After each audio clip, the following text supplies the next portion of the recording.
6, we be in the mix with that rare candy paint job on the whip. I need food for the kids, money for the rent. Fuck a lockdown, baby, I can't do that shit. And I don't never vote, cause I'm fucking broke. And either way, I know the police ain't gon' leave me alone. On a plane, bout to visit Glen Rockney. Crypto told me I should bring the Glock with me, so I packed up my piece and I'm sliding.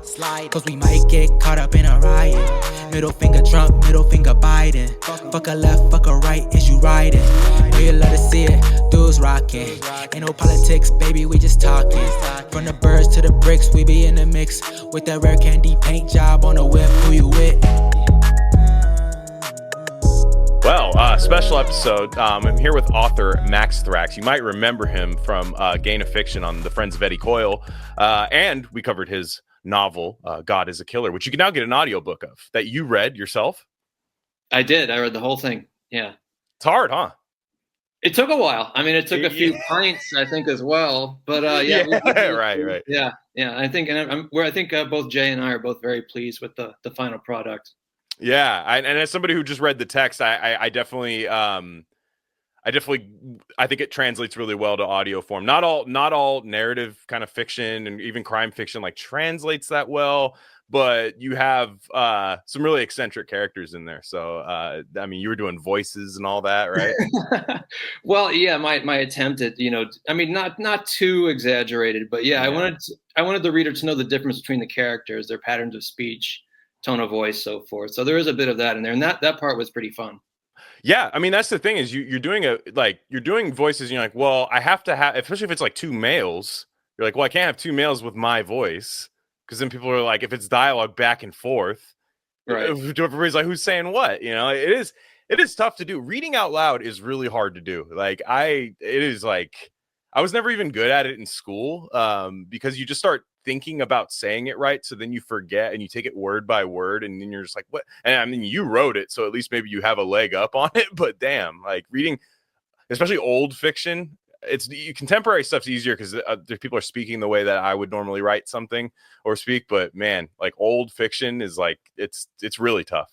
Yeah, it really can be rough, and I think you're right. I did have a bit of a leg up being the author because I had already heard a lot of these voices in my head, right? Before I actually wrote them down. So I didn't really have to reach too far to get into the characterization. Nice. Well, yeah. So everybody, like I said, God is a Killer is available. You guys should go check it out. I co-sign it for sure. We did a Gain of Fiction on that as well as George V. Higgins, The Friends of Eddie Coyle, and the film. Today we're doing something a little bit different, and this is a massive 2-part episode. It's meant to be taken all in as one, but it's on 2 different feeds. So on this feed, we're going to be covering a new kind of manuscript / novella by Louis Ferdinand Céline, called War. Of course, it's not new, but it's just new to us. He didn't really want it to see the light of day. He even claimed it got stolen, but magically some journalists in 2020, probably the best use of journalism in 2020, because there weren't very many good uses of journalism in 2020, was finding this. I'd say that was number one. That is number one. The best journalists in 2020 found this manuscript. More journalists like that person. So we're covering that as well as Stanley Kubrick's classic World War I anti-war movie, Paths of Glory, from 1957. But at the end of this, you will hear a reading by myself. I did read it out loud, had to heavily edit myself, and had a brilliant producer, Nich Farrell, put together just a great jazz arrangement. We went really maximalist on this because I think the story required it, but it's Pink Stucco, a story that you wrote for Expat Press. So that you could, I listened to the file you sent me. It sounds awesome. And I was going to ask you who did the music. Dude, it's so good. People are like, I showed it to my wife. My wife's like, damn, he just like found all that jazz. I'm like, no, he didn't find anything. He made all that stuff. It's crazy. This is me. I read it. I took some liberty with the voices. Perhaps maybe these aren't Max's voices. They're mine. I took some liberty with some of the hotel staff and stuff, but it's a lot of fun. And the jazz music is done by Nich Farrell. He's got an album out just right now. It goes by Angel Paste.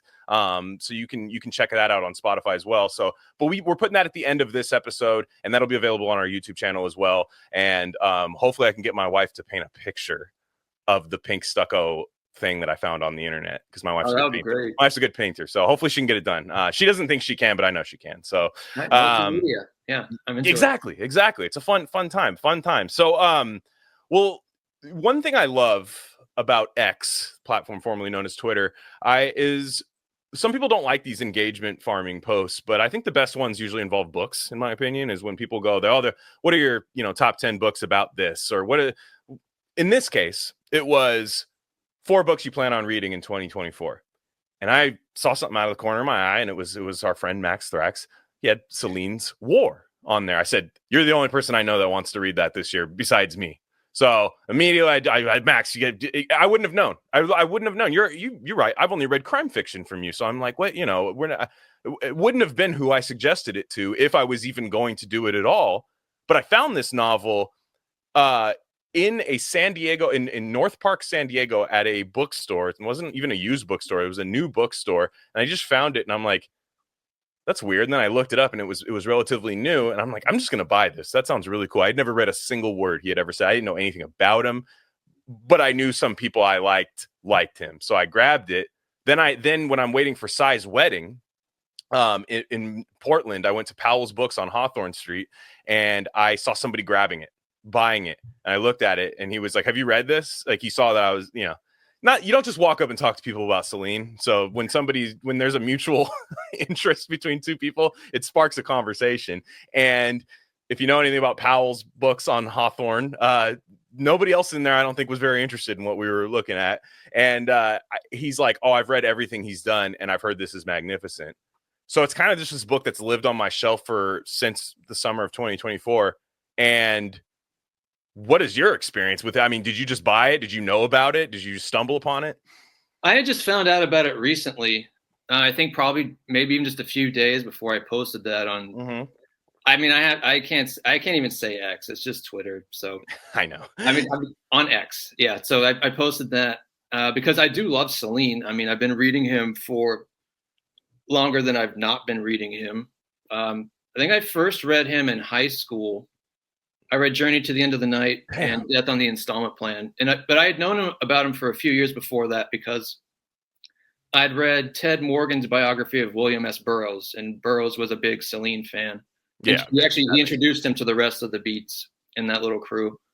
And I'd read everyone's favorite, Danny Sugarman's No One Here Gets Out Alive, the Jim Morrison biography. And he's mentioned in there because, this was, because by the time the 60s rolled around, it was a new generation. And that's sort of when the Celine, I guess you'd say, like, revival or rehabilitation. Selenaissance, dude. The Selenaissance, exactly.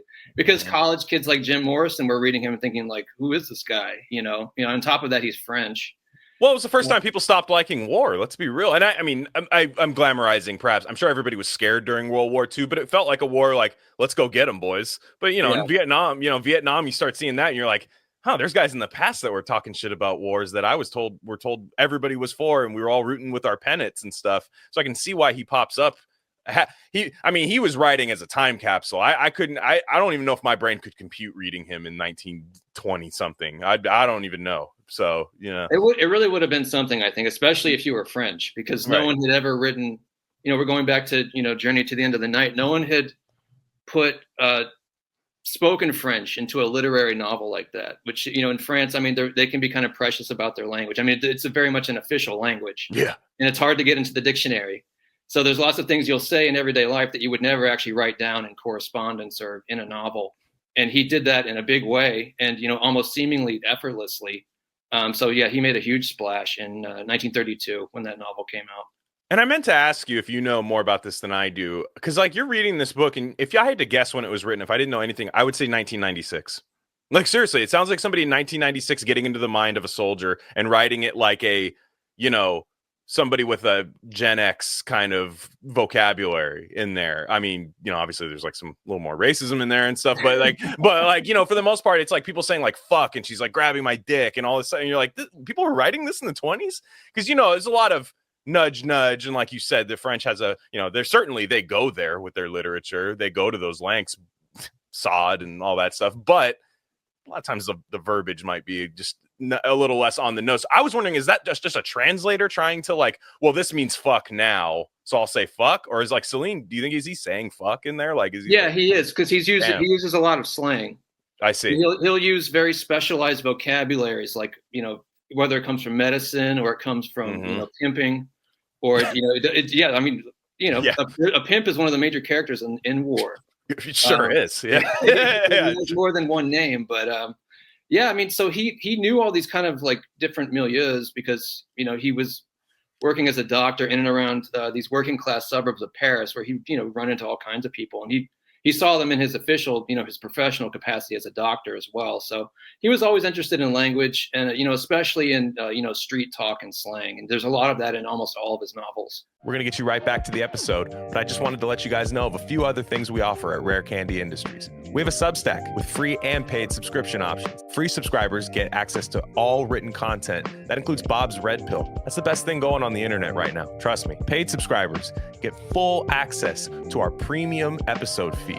And that's just every episode we don't necessarily want to share with the general public, if you know what I'm saying. Again, that's rarecandy.substack.com. We also have merch. That link's a little long for me to say right now, but go to the description, go to our merch store, and find a shirt that's right for you. We have Rare Candy shirts, Dr. Bronner soap label shirts, Rishi mushroom shirts, all types of stuff there. Check it out. There's got to be something for you. And lastly, check us out on social media. On Instagram, we're Rare Candy Pod, but on Twitter, we're at Rare Candy Pod 1. All right, enough of that. Let's get you back into the episode.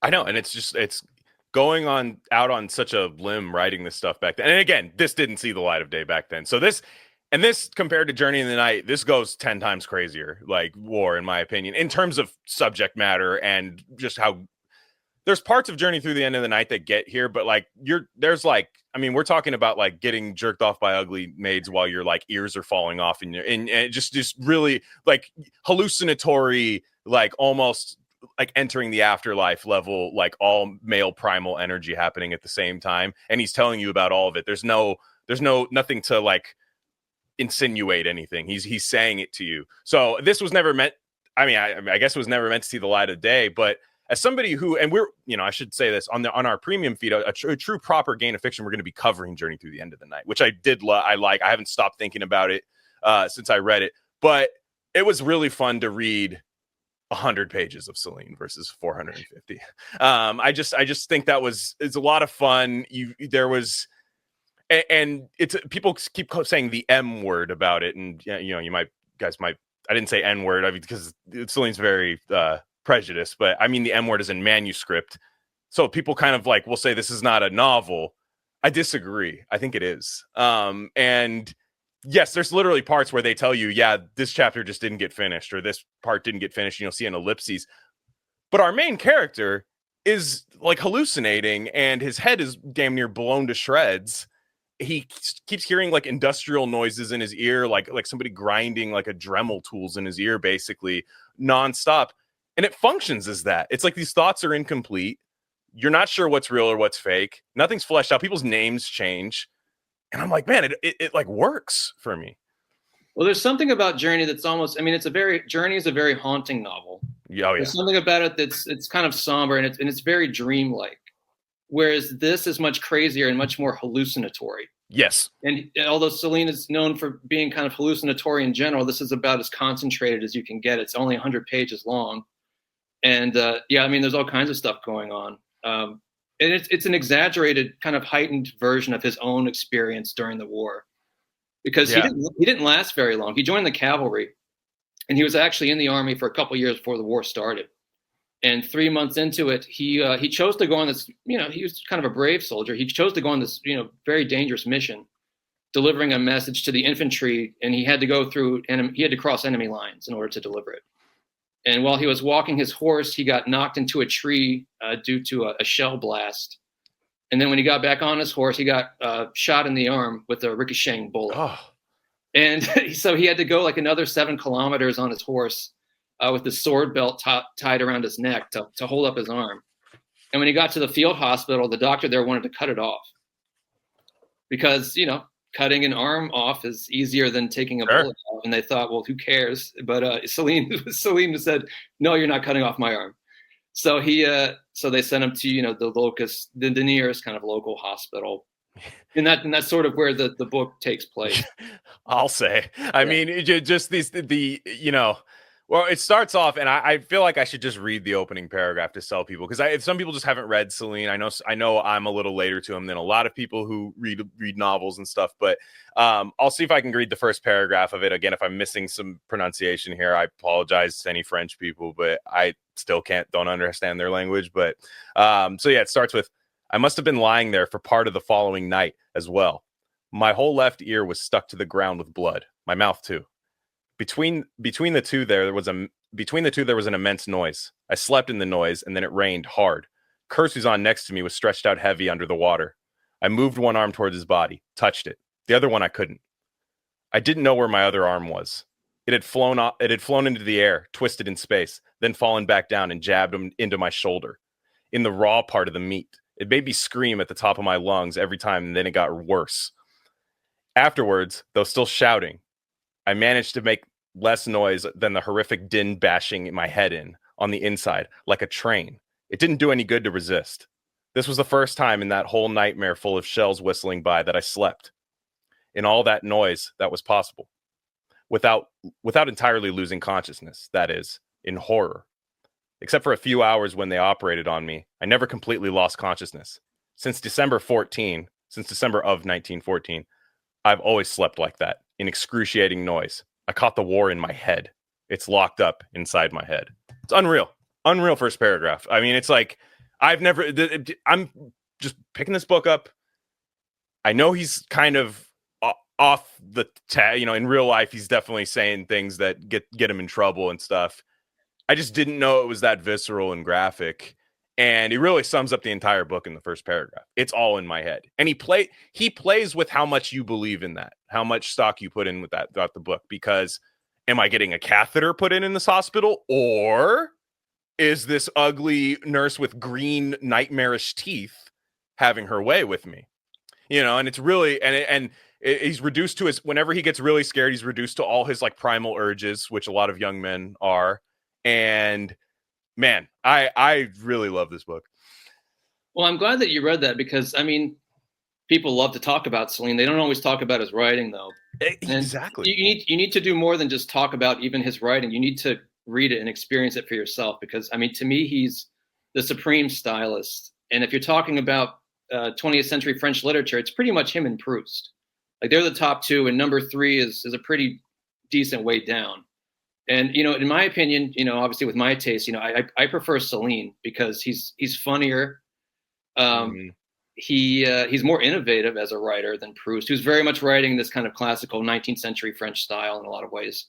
And in some ways, they're inversions of each other, because Proust wanted to describe Paris from the top, kind of like the upper class, whereas Céline is coming at it from the bottom, giving you all the street life. And there's a lot of life in his novels, I think, more than anything. Yeah, he reminds me of like how when you read crime fiction and then you read James Ellroy, you're like, oh, this is a different thing. You understand where it's all coming from. There's homage. It's all watching a Tarantino movie versus somebody who he is influenced by, or so. It's just like, you're like, I'm watching something different. I'm reading something different. And like I said, there's parts of this book where I think, they tell you in the prologue, basically, one, you're reading an anti-Semite. Just know that you're reading an anti-Semite. I've read about 100 or 550 pages of Céline. I haven't seen one anti-Semitism thing in his book. I mean, unless I'm missing it. And I'm not saying he's not an anti-Semite. He absolutely is, unapologetically. But they always feel the need to tell you that in the book. And I'm like, can I just read the book? Like, what's the harm of me enjoying this book? Like, I'm not like, I don't know. It's very strange. Like, because it's like you said, I've heard a million things about it. If you go on Goodreads, no one's engaging with his book.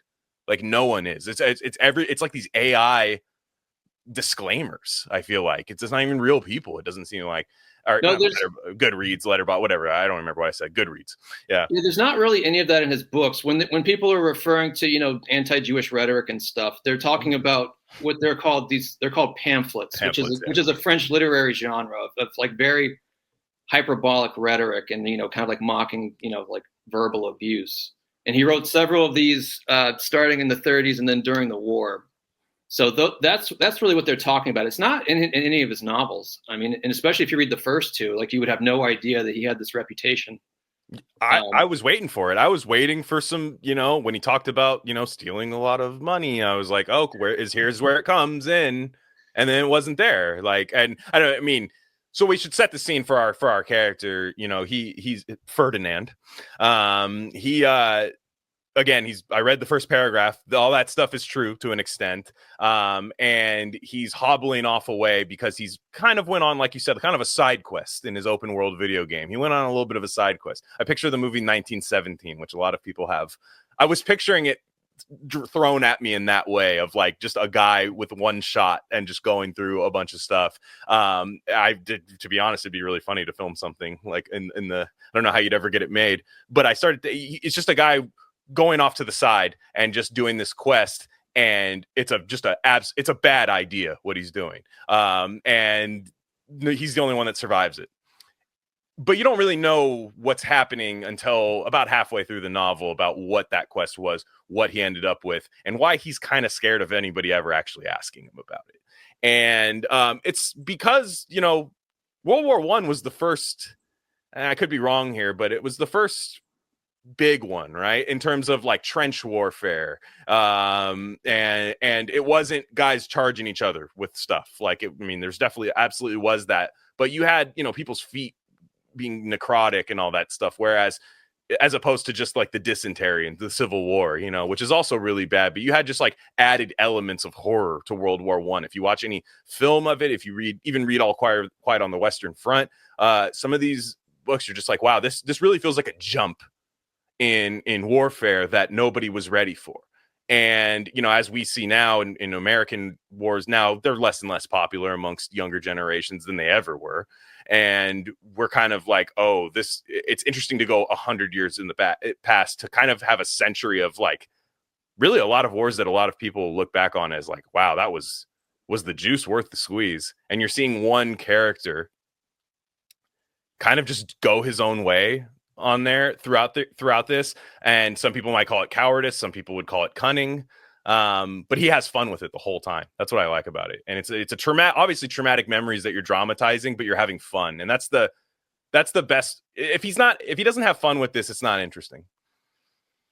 Well, I mean, World War I was kind of the pivotal experience of Céline's life because it totally disillusioned him.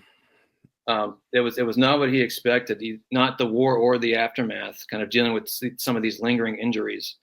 And the thing about World War I mean, one thing that made it different was that it was the mechanization of warfare. Yes. A lot of times you were killing people that you didn't even see. And if you look at, the machine gun that the French army used, the Maxim, operating it is not too different from operating a lathe or some kind of automatic press, except instead of, yeah, right, pressing things, you're firing bullets into human bodies. So I think it was extremely disorienting for the soldiers, on top of having to, live in the trench. And some of these guys, they just cracked up, down there, just kind of like listening to bombs fall, listening to the other side load, listening to the artillery get loaded. Because they just couldn't stand it. It was like psychological torture on top of everything else. Yeah, I mean, I couldn't even imagine. And like you said, that's a great point with the mechanized warfare. On one hand, seeing a person run at you with a bayonet also feels scarier than just getting hit by a bomb or like a bullet from the side. Like at the beginning of Journey Through the End of the Night, there's just this constant like, to the side of whatever's happening is just constant fire while two people are talking. But in football, they tell you like the blind side hits don't hurt as hard because you don't anticipate, you don't see the terror coming at you a lot of times, whereas the head on one hurts. But there's also this other thing where it's like you got hit by something, maybe you didn't exactly see it. Now you're laying there in writhing pain and you have no idea who did it. Like that's crazy to me.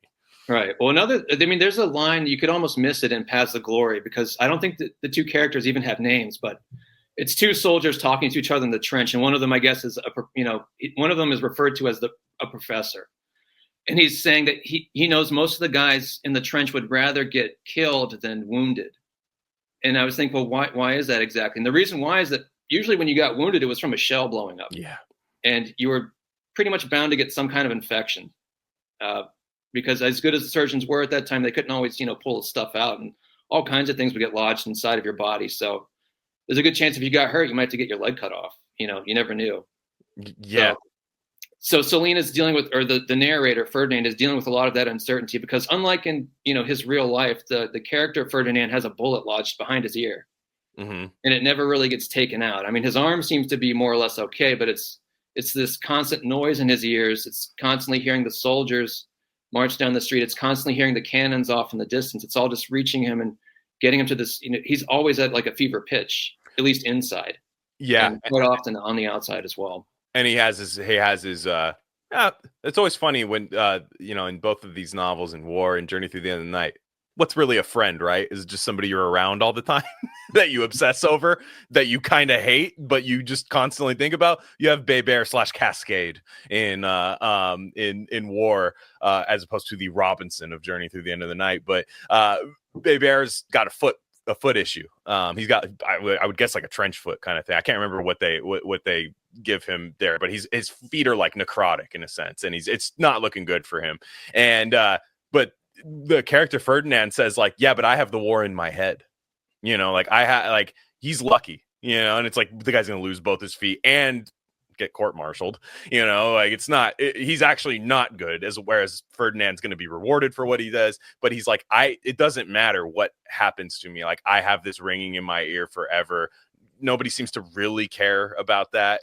But when they get to the hospital, it really starts to turn into a Kafka. I think of like almost a Kafka style story of just like something just not feeling right, almost like that Sopranos like dream kind of tone to it. And there's this part where you know, obviously the nurse is having his way with him, and then there's this doctor that he's really scared is going to remove the bullet from his ear and like chop his head off for whatever reason. And he's like really scared of the doctor. And it's funny because, you know, Céline, being in the medical profession as he was, the war doctors in both books that I read, he's just not huge fans of. Yeah, I don't really know where that comes from. I think it just comes from his own experience in the war, where that field doctor, you know, was just going to cut his arm off, and it's like, who cares? You know, let's get this guy out of here. And I think that probably also kind of shaped his attitude towards authority in general, kind of going forward. Like, I don't trust these people. You know, these people do not care about me.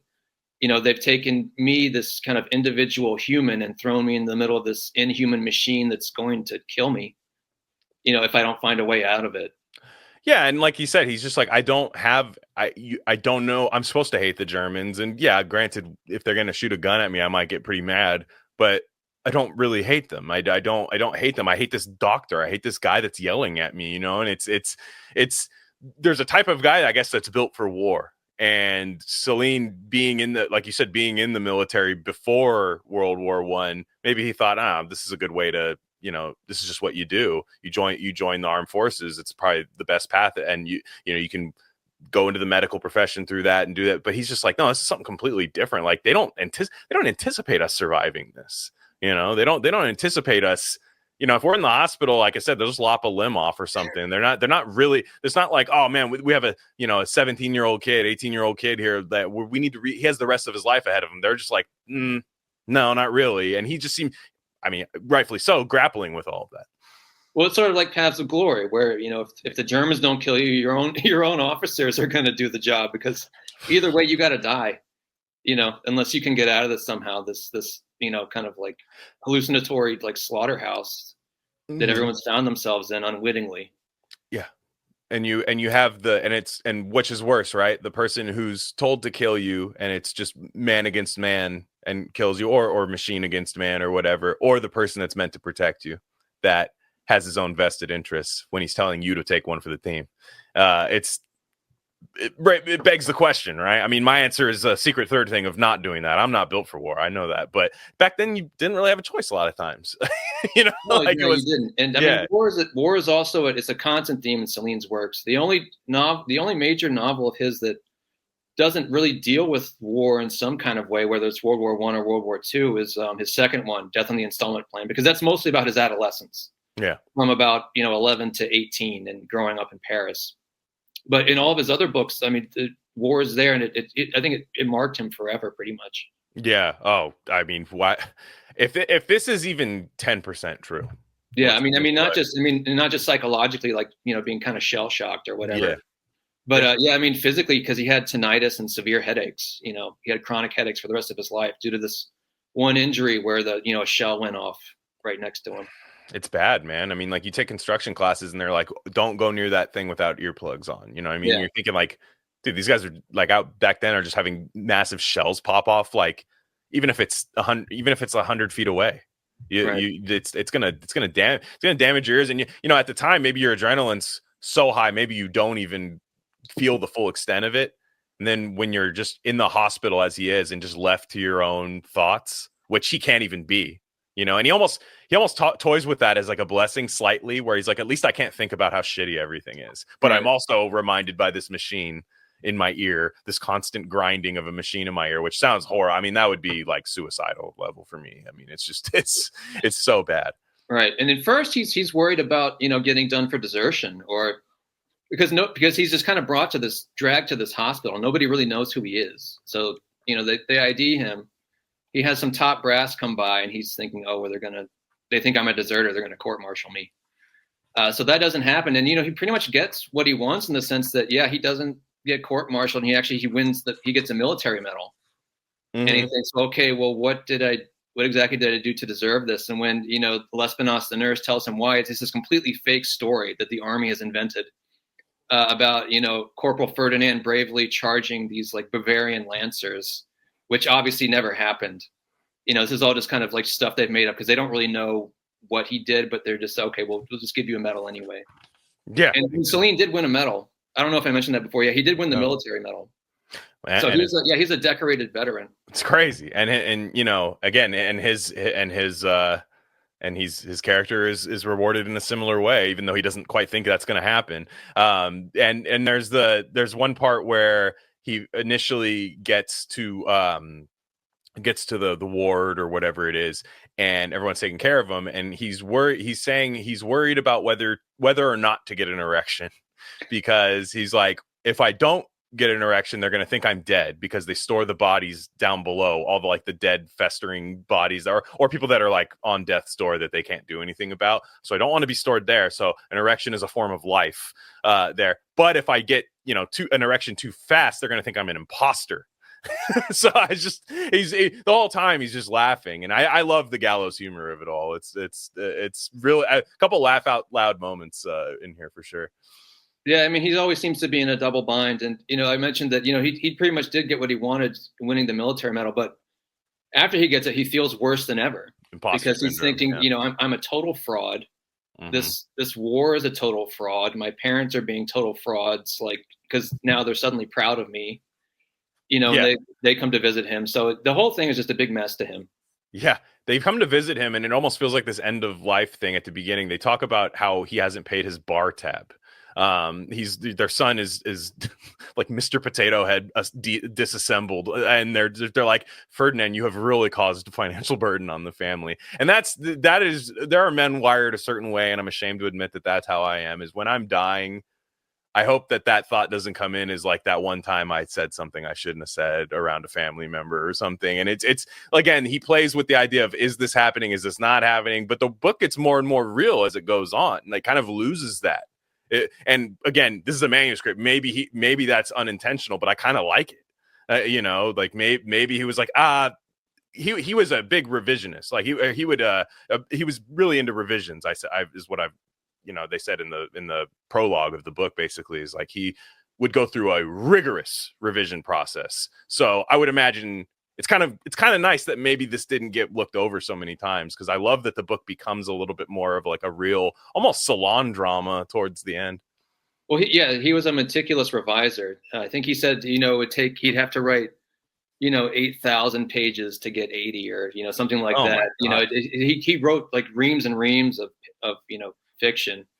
And I don't really know what the state of the original manuscript was. And they're still going through all the stuff that was returned. Yeah, they said he had 5,000 manuscripts. They said, like, there was a lot of pages, and 2 of them have already come out, because there's at least in France. So War was the first, and then the second one was another book about London. He wrote a couple of other books about his time there. So I guess it's a continuation of that. And the third is a fairy tale called King Krogold's Will, and he sings a little bit of the song in the book. Oh yeah, I was saying it sounded familiar. Yeah, and he's talking about characters in this fairy tale that he made up, and he tried to submit his second book, and it got rejected by the publisher, and then he came out with Death on the Installment Plan. But yeah, there was just like reams and reams of stuff, and I guess the story was that, you know, Céline was not very popular in France, you know, towards the end of the war, and when the Allies landed in Normandy, you know, he and his wife. This is World War II. We're talking, right? Yeah, World War II. So yeah, he and his wife went out for, you know, dinner or whatever, and then when they came back, their place was totally ransacked. So they decided, well, we need to leave, and then he went to Germany, and then eventually ended up in Denmark, where he was finally sent to prison. And yeah, quite a life. And but yeah, the first two have already come out. And the thing about this, it being kind of unrevised, I mean, he's known for his use of ellipsis, the three dots. Yeah. In most of his books, he doesn't do that so much in Journey. He does it a little bit, but in this, it's kind of interesting to see if this is what his process is like, because I think that if he was writing this, you know, kind of during that period in the 40s, he would have broken all this up. Like he would have, you know, deformed and kind of fractured all of these sentences, and, you know, put in, you know, his kind of trademark ellipsis and exclamation points. Yeah. But when you read it, yeah, it reads just much like straightforward prose, almost like Hemingway, you know, or, you know, much more Journey-like than some of his later books. Yeah, and like I said, when there's a paragraph that's incomplete, I just picture the character nodding off. Like that's why I like it. I mean, and again, I'm probably making a connection that's not even there, but I feel like this is why, if you're searching through a bunch of manuscripts, you're reading this, you'd be like, this one's kind of, I mean, who knows what's changed about it or anything, but you're kind of like, there's something here, you know, when you read this. And yeah, you know, he befriends a bullshitter, and I love Céline's clocking bullshit of people, and he's a very cynical man. Why wouldn't you be? I've seen a lot more. I've seen people half as cynical who've been through not even 2% as much as he's gone, you know, or, you know, 2 times as cynical as I should say, like, and they're just like hardcore nihilists. And, you know, Céline has that in Journey Through the End of the Night. It's kind of a, you know, it's a lot of one tone, very sad, you know, like kind of mean stuff in here. But Bébert, who later they have to let you know, and you should include this footnote in there, is that he turns into Cascade like basically a page later on one page. Like he just starts talking to him. He just wants to call him Cascade. And there's a Bébert in Journey Through the End of the Night as well, and that was him and his wife's cat's name. Right, yeah, and he reuses all these names, and there's another. Cascade is a major character in his third novel, Guignol's Band, which is the first London book. He's a major. He's a pimp, just kind of like in a war. But yeah, he reuses all these names, and it just kind of adds to the hallucinatory quality. And he is a pimp, however, it's not quite as Bébert's saying, or Cascade is saying it is going, because he talks about he has this girl named Angele. I don't know how to say it. Angel. There you go. She's, you know, he's it's the prettiest girl you've ever seen, and she'll do whatever to you if I tell her right now. Take care of my guy. He's like, oh yeah, would love to meet her. Yeah, she's kind of down for whatever. That part's true, but she runs the show. And he has a funny passage in there about in this part that they're stationed in. There were hardly any prostitutes, so it was just like finding a good gold mine out in the West in California in the 1800s that nobody had touched, like your own plot in like Deadwood or something. And you think he's like, oh yeah, we'll make a killing out here, and she's just basically like in charge the whole time. She has to lend him money, Bébert and stuff, and he watches it, and it's kind of sad a little bit, where he's like, yeah, I knew my friend was kind of a bullshitting loser, but I hate watching it like flesh out in front of me. And she's screaming at him. She's making all the money. She's taking care of a lot of the British soldiers there. And but you know I love that part of it all. I used to work at a cannabis dispensary many years ago. This is back in California before it was like really popular. Or before it was, you could just like walk in. You used to have to go to like a Dr. Jacoby Twin Peaks doctor to like say you had back pain. He would give you a laminated certificate. You would take it into the club. It would take like 45 minutes for this person to check you in, and you would go in, and it would just be like this, like kind of like Breaking Bad warehouse, and buy, you know, something. But I would work there, and there were a lot of our customers were prostitutes and pimps, and these were not, you know, French glamorous ones. These were real streetwalkers over here. These were not people with OnlyFans links at all. They were, but I noticed, you know, you think the pimp, right? You're listening to rap or something. You're like, oh man, the pimp is like, this dude's going to be a top notch. The women would come in and they would have like really interesting scents to them. Like you'd be like, wow, this is like, you smell good. They would like, they'd be dressed really well. And they would buy like top shelf stuff, like spend like $100-$150. And you're like, oh, okay. The pimp would come in and ask for what you got for $5. And he would have like his suit would be really dusty and trashy. And you're like, are you in charge? Because I mean, I can't imagine you're squirreling this money away. It doesn't feel like conducive to your lifestyle. And it totally reminded me of that in this, where this guy's like, I can pimp my wife. I can do whatever I want. I can put it wherever I want. You know, all of this stuff. We can go to this bar and I can flirt with waitresses in front of her. But then she turns the waitress out and everything. Like she's in charge of everything. It's crazy. Well, Celine's a big fan of verbal abuse. Like his characters are always going at each other.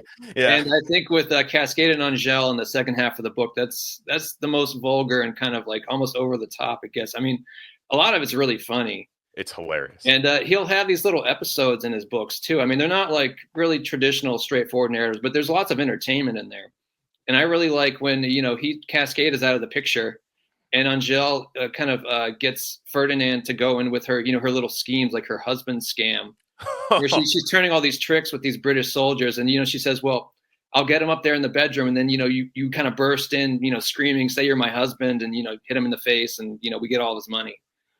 And, you know, the first time it doesn't even work at all. Like he just stares at the guy while he's, you know, kind of like having his way with Angel, and then it's over. And then the second time it's a major in the British Army. And then he decides that he feels sorry for Celine, and he ends up taking him to England at the end of the book. So it's just like this, like, yeah, it's like bizarre, picaresque kind of adventures that are within all of his books. And there's a comedic effect to it, right? If you're a British major and you're just, you know, trying to get your rocks off, there's not a lot of these women in the town, and they're like, wow, this is kind of sparse out here. I'll find this one. And you get scammed. You kind of have a feeling you're getting scammed, and you look out and you just see this guy who's falling apart. Like I said, like this Mr. Potato Head, like disassembled guy, and you're just kind of like, well, you're not even gonna kick my ass.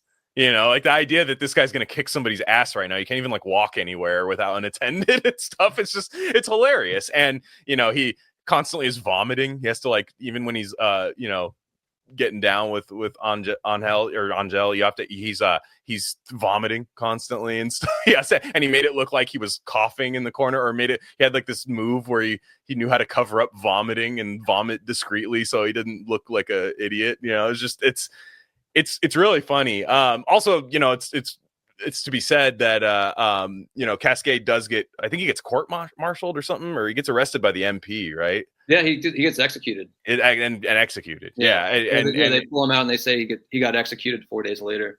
And that was, but of course, Cascade couldn't be spared of just getting reamed and acting insane in front of high class people after they're invited to that dinner as Ferdinand is awarded, right? So he's the talk of the town. He's like, well, I'll bring my awesome, well-behaved friends with me, and they go to this little house, and like I said, it becomes this like Dostoevsky and salon drama times 100, and they just it really highlights what are these people going to do after the war? You know, like they can't even coexist in like a house. They can't even act normal for 5 minutes. You know, like this is what this stuff does to people, and not even just the soldiers. It's just the people around the area. It is like a barren, like blood meridian wasteland at times.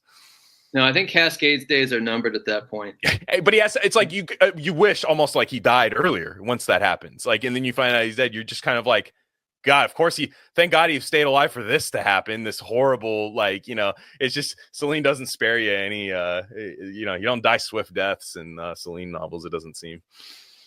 No, certainly not emotionally. And that's, and I think that's about like 2/3 of the way through the book, I think. And it's kind of like the emotional climax of the book. And I mean, if I can, I just want to read a passage. Sure, please. It's on page 67 in Warp.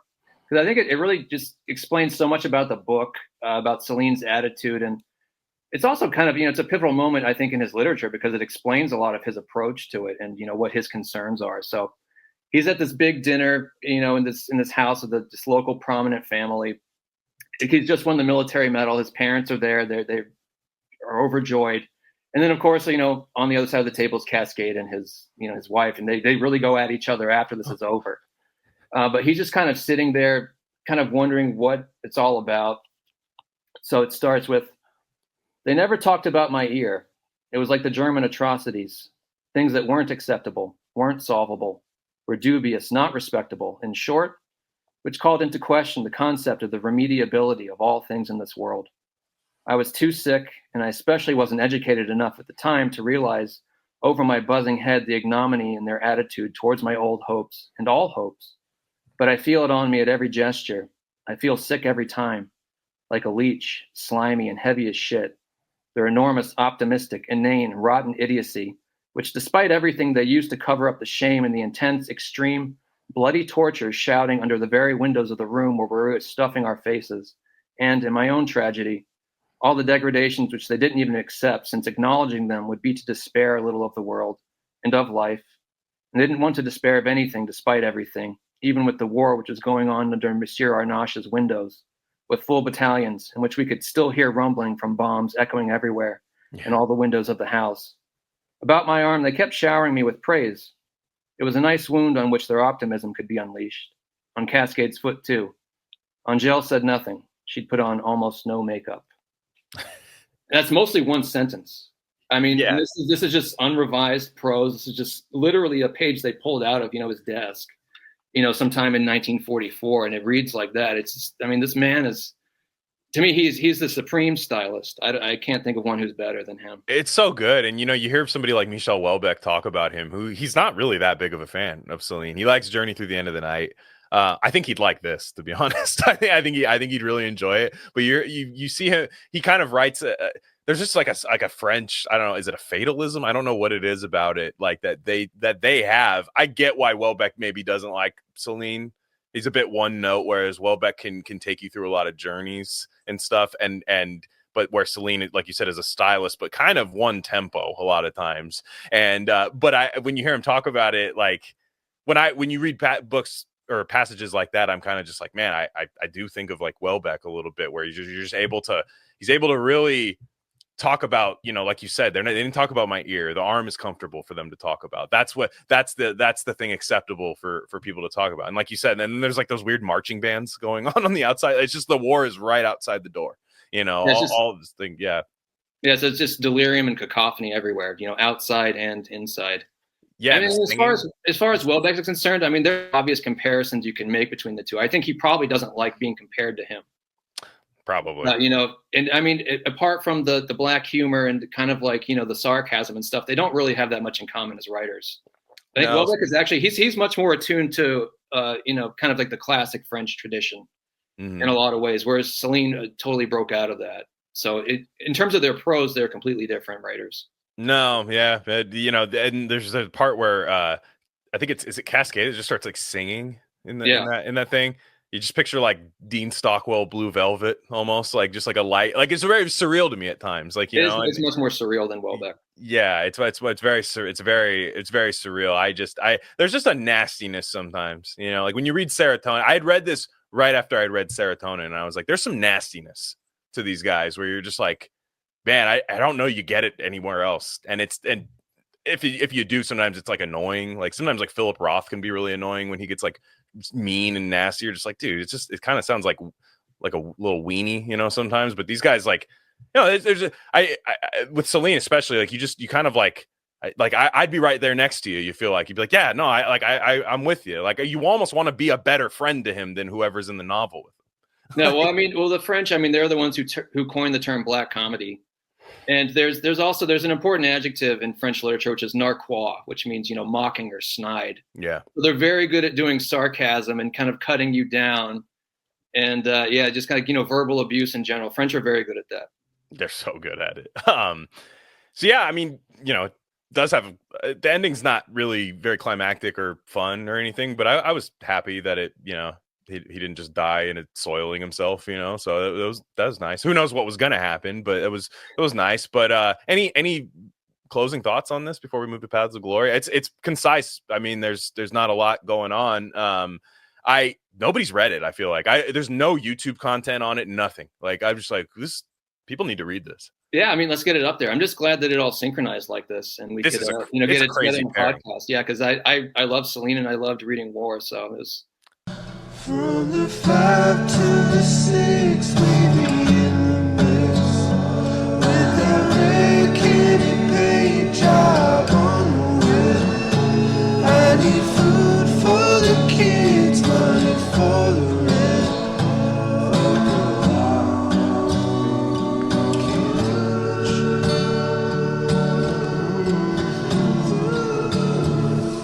Victories all around. Crazy combination with this next thing we're going to talk about too. I suggested these two as a lazy thing where I was like, well, this is World War One, that's World War One, France, and turns out it was pretty damn good pairing.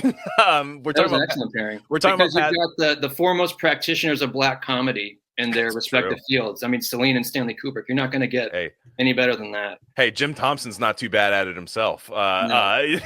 When you read The Killer Inside Me, which we've also covered on Gain of Fiction, but like it's like, man, those three guys, they get it with that. But we're talking about Paths of Glory, which premiered in 1957 at the end of it, so we'll call it 1958, I guess, is when people saw it. But it's not the most talked about Kubrick film. I'm a fan of his, and I had always kind of meant to get around to this, and for whatever reason, I never did. This was your first time? It was my first time seeing it. Yeah. Wow. Oh man. And I've seen it. I mean, it's not something I grew up with or anything, but like 2 or 3 years ago, I put it on because I was looking for something short, and I'm still hell bent on the fact that like nobody's making 90-minute competent thrillers anymore. That's like just this extinct thing. Every movie needs to be every idea needs to be fleshed out into a 2.5 hour thing that people can complain about is underrated or didn't win an Oscar, even if we know damn well that's not what the movie really is or should be. And I was like, man, this movie's 88 minutes and it's Kubrick. And I heard William Friedkin, who by the time this episode comes out, our William Friedkin episode will already be out. William Friedkin, when he was towards the end, when he would get really cranky and senile, and there's that interview, I don't know if it's with Nicholas Winding Refn or with Bret Easton Ellis. Those interviews kind of mesh together. But he was just like, 2001, you ever see that? Great movie. Paths of Glory, fantastic movie. I was like, I've never heard anybody like really like tout that movie like that. So I put it on. Immediately, I'm just like, holy shit, this is incredible. And I think it's, I like The Killing. I think it's a fine movie. I just think this is so much better than that. And they're right next to each other. They're both Jim Thompson and Stanley Kubrick, and they're similar actors. Timothy Carey is in both of them. And I just immediately, I mean, Kirk Douglas has a bit of the Céline voice to him, is what I like a lot. In a similar way to a movie, and I'm sure you've seen this too, and probably perhaps read the book, though I haven't, but Cop, the movie from 1988 with James Woods, where he plays Lloyd Hopkins, James Ellroy's Lloyd Hopkins from Blood on the Moon. Have you seen that? You know what? I know of the movie, but I haven't seen it. I'm kind of spotty when it comes to reading Ellroy, and equally when it comes to some of the adaptations. But I know of them. I mean, I love James Woods, and I know of the movie. I just check that movie. I mean, first off, highly recommend. But it's really funny because I've heard from people who've read the book, like it's a very loose adaptation. And how much of Ellroy can you really put on the screen at times, especially in the dialogue? It's pretty tough. But Woods, it's like he must be a fan because it's just like the way he speaks is like it's kind of like why I like The Rules of Attraction for a Bret Easton Ellis adaptation, even though it's a lot different than the novel. It's just like Roger Avery understood the assignment, as people say. Like he understood it. And with Paths of Glory, I think Kirk Douglas, I mean, there's no way he would have read this because it's not out, but he just has this cynicism to him, and he's smart as hell in it. He's the lawyer. I didn't even catch this from the first 2 times I watched it. It took me a third time to watch it, where Kirk Douglas's character is actually, before the war, was like one of the top prosecuting attorneys, I think, in France. So he knows he's being had through this film, And I just love that idea of just like, I know this is bullshit, but I gotta do my best. Like they still have, he has more ethics, I think, than a Céline character. Like kind of like still wants to succeed within the system a little bit. But I just think that these things line up really well together. Yeah, I think that his character, I mean, Colonel Dax, he doesn't really care about the system. I mean, he wants to do a good job, but he just wants to do what's right. Well, what I mean is he cares more about his men. Is what I mean. Yeah. Like whereas Céline kind of doesn't really give a shit about other soldiers dying. He does, in theory, he does care. But it's just like throughout the book, his character's not thinking about I'm just thinking of my men who die. Like Kirk Douglas, I think what I mean is the system is he's in charge of a group of men. And it really bothers him to lose those men. Whereas, you read this book, he's kind of just like, I don't even know what's happening. My ears are falling off. Like but it's a fantastic, I think it's well acted too. Like I said, Timothy Carey, who they talked about, James B. Harris, who was it's weird. The term indie, the way the term indie was used in Hollywood back then, you had the studio system was still very popular here. Whereas if anyone who doesn't know, the studio system would acquire the rights to things and they would just have people under contract with the studio system. All right, this is your next movie. Pick of the actors that you already have, you're making this movie. And, more or less that worked for a long time. Indie back then was a producer driven thing where it was a producer who then would acquire some source material, which in this case was Humphrey Cobb's novel, Paths of Glory. And you have your director who he had worked with Stanley Kubrick already on The Killing. And then you find the distributor, which was United Artists. So, and you're doing an anti-war movie, which like, there's just not that many of them at the time. Or even if it's not anti-war, it's anti-poor ethics in a war and poor ethics that get a lot of people killed or I don't know if it's explicitly anti-war, but it probably is. I mean, it was certainly seen that way. I mean, like, I think probably even more so than A Clockwork Orange, this movie got banned in lots of places. That's true. Yeah. They didn't show it in France until I think the 70s, and it was banned on U.S. military bases because, I mean, a movie like this is going to be bad for morale. So yeah, I mean, but why would you show that to your soldiers anyway? But still very much a valid viewpoint. And I mean, yeah, Kirk Douglas, Colonel Dax, he's a hell of a lot smarter than Moreau, who's who's the general, who's a superior officer. Yeah. And great performance by George McCready, as the villain.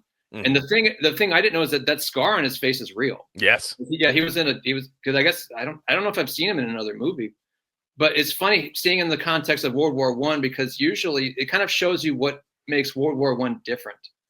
Because, granted in the past, having like a saber, scar on your face would make you look like pretty badass. Mm-hmm. But in this context, it just shows that he's part of the old guard and he doesn't understand what's going on because nobody in this war is getting slashed at or killed with a blade. They're all getting blown to bits by heavy artillery. That's what the top command doesn't really seem to grasp because it's based on the novel is based on a real incident called the Siouan Corporals incident, where I'm glad you brought that up. Four corporals got, court-martialed and executed for not leading their men into what would have, obviously been just a slaughter. Yeah. So it's based on that. And it's like, they don't understand. They want to prosecute it like a regular war. And it's like, well, if you make one mistake, all of your men are going to get killed. That doesn't seem to register with them. And Moreau is acting in his own best interest, which in theory, which these are one of these things like, there if you're like a young person and you watch like a movie like Network, right? Like, or something, I know it's not a war movie, but kind of, you get the classic, you're an old man who thinks in terms of nations. And you as a young person, you're like, yeah, but then like, you might watch it with like your dad or something. Your dad's like, well, that's just the way the world works, and there's certain people who might watch it and be like, yeah, of course the general's going to look out for his own ass. Like every soldier knows that. That's the way the world works. But to us, we're just like, no, that's a dick move. As you move up the ladder, you're supposed to assume more liability.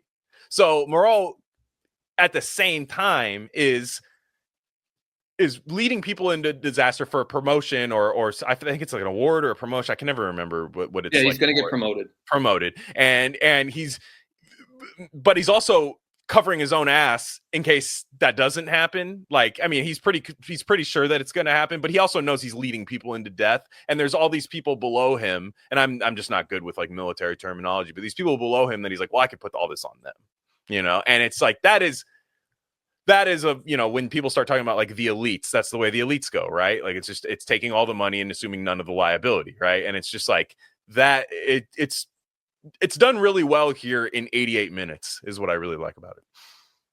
Yeah, I mean, he does he orders the artillery to fire on his own men. It's when insane. they refuse to get out, when B Company sees what happens to the first company and they refuse to get out of the trench, and that ends up being a major kind of plot point later on, after the trial, because if Colonel Dax, if he can't destroy this, kind of like unjust machine, he's at least going to try to put a little dent in the bureaucracy. So he goes after what's his name, Roger, the drunk lieutenant. So he makes him do the honors at for the firing squad, which includes shooting a man that he knows is innocent. He just threw in there to save his own ass, because he knows a secret about Roger.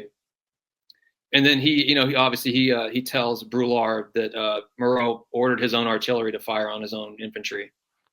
Yeah, it's so if he can't change the world, he's at least going to do that. And then at the end, when his soldiers are kind of enjoying their time at the bar, he says, "Well, give him a few more minutes." So he's kind of, and that is kind of like Céline-esque in that he knows this world is messed up and he can't change it, but he'll try to do what he can. Yeah, at least to make a little difference. That's a sign of a strong man. I mean, when you're looking at impending doom, right? You're looking at impending doom. Like it's probably not going to go well for you. Now, with Colonel Dax, there's a little wrinkle at the end. He has the opportunity to become the next Moreau, which he realizes, I fuck you, basically. Like, I like, why so I can be like him, but like I said, it's just looking when you know, like something, instead of just laying there and dying, you go down swinging, right? If you're going to go down at all. And I love those little like interactions between Moreau and Colonel Dax where at the beginning, right, you're constantly seeing the shells go off and there's dirt flying everywhere. And Moreau's very quick to clean off everything off his coat all the time. He's just like going like that. He cleans off everything like as it's happening, which you're in a trench, like why would you do that? And all those tracking shots in the trench are incredible. And with the black comedy, you'll see it. I mean, there's kind of a parallelism between what Moreau does at first and then what Dax does later when the battle's actually going on. So Moreau's going around with his canned lines to all the soldiers, like, ready to kill some more Germans, that kind of thing. And he's talking to this guy and he's saying, what is it? A rifle is a soldier's best friend. And as soon as he says that, this shell explodes right behind them. And you're thinking, okay, well, a rifle is probably not going to get you out of that problem. So it's undermining everything that he's saying. And then, later when Dax is trying to he's trying to lead the B Company out of the trench. He's like, come on, we got to go over the top. And he climbs up the scaling ladder and then a corpse falls on him. He goes back down. He realizes, okay, well, we're kind of stuck here. So yeah, they're kind of showing you that, there's only so much order you can try to impose on the world because sometimes it's just too much. Yeah. I mean, and you would think, right? Yes. You don't really, because they're trying to take the anthill, I think is the mission. They're trying to take the anthill is kind of the thing, and they're just not equipped to do that. Doesn't mean it can't happen, but just there needs to be more thought put into it. May need some reinforcements. Moreau's like, take the anthill, and he's like, well, I'll lose half my men. And he's like, that sucks. That's really sad, and if you do that, and then there's is it the corporal below him, the one who sends out the reconnaissance mission at night and sends those two guys where he has that great scene with his subordinate basically saying like, oh, he's like, you're talking to again, I can't remember his position. You're talking to a blank here, and he's like, well, I thought I was. If that was the case, then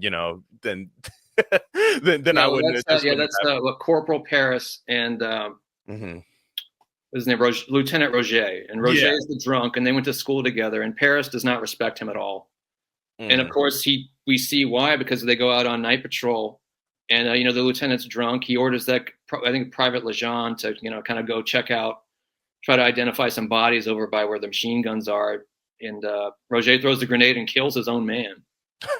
And then, later there's some bureaucratic stuff, and it's all about, military hierarchy where some of these officers are literally getting away with, I don't know if you'd call that murder, but they're getting away with killing their own men, at least accidentally, because it's his word against yours. What are you going to do? What's that going to look like on paper? Yeah, and that's what, like, that's a frustration with a lot of people. And like, we understand in life, like, you know, when you're younger, you're kind of like, fuck all management, all authority. And like, you understand, like, when you get like a good boss, or, you know, they're few and far between, especially in my generation, unfortunately. But when you get a good one, somebody who like actually sticks their neck out, understands that like they're in charge, therefore they're the first to blame, and they're to be compensated for that liability.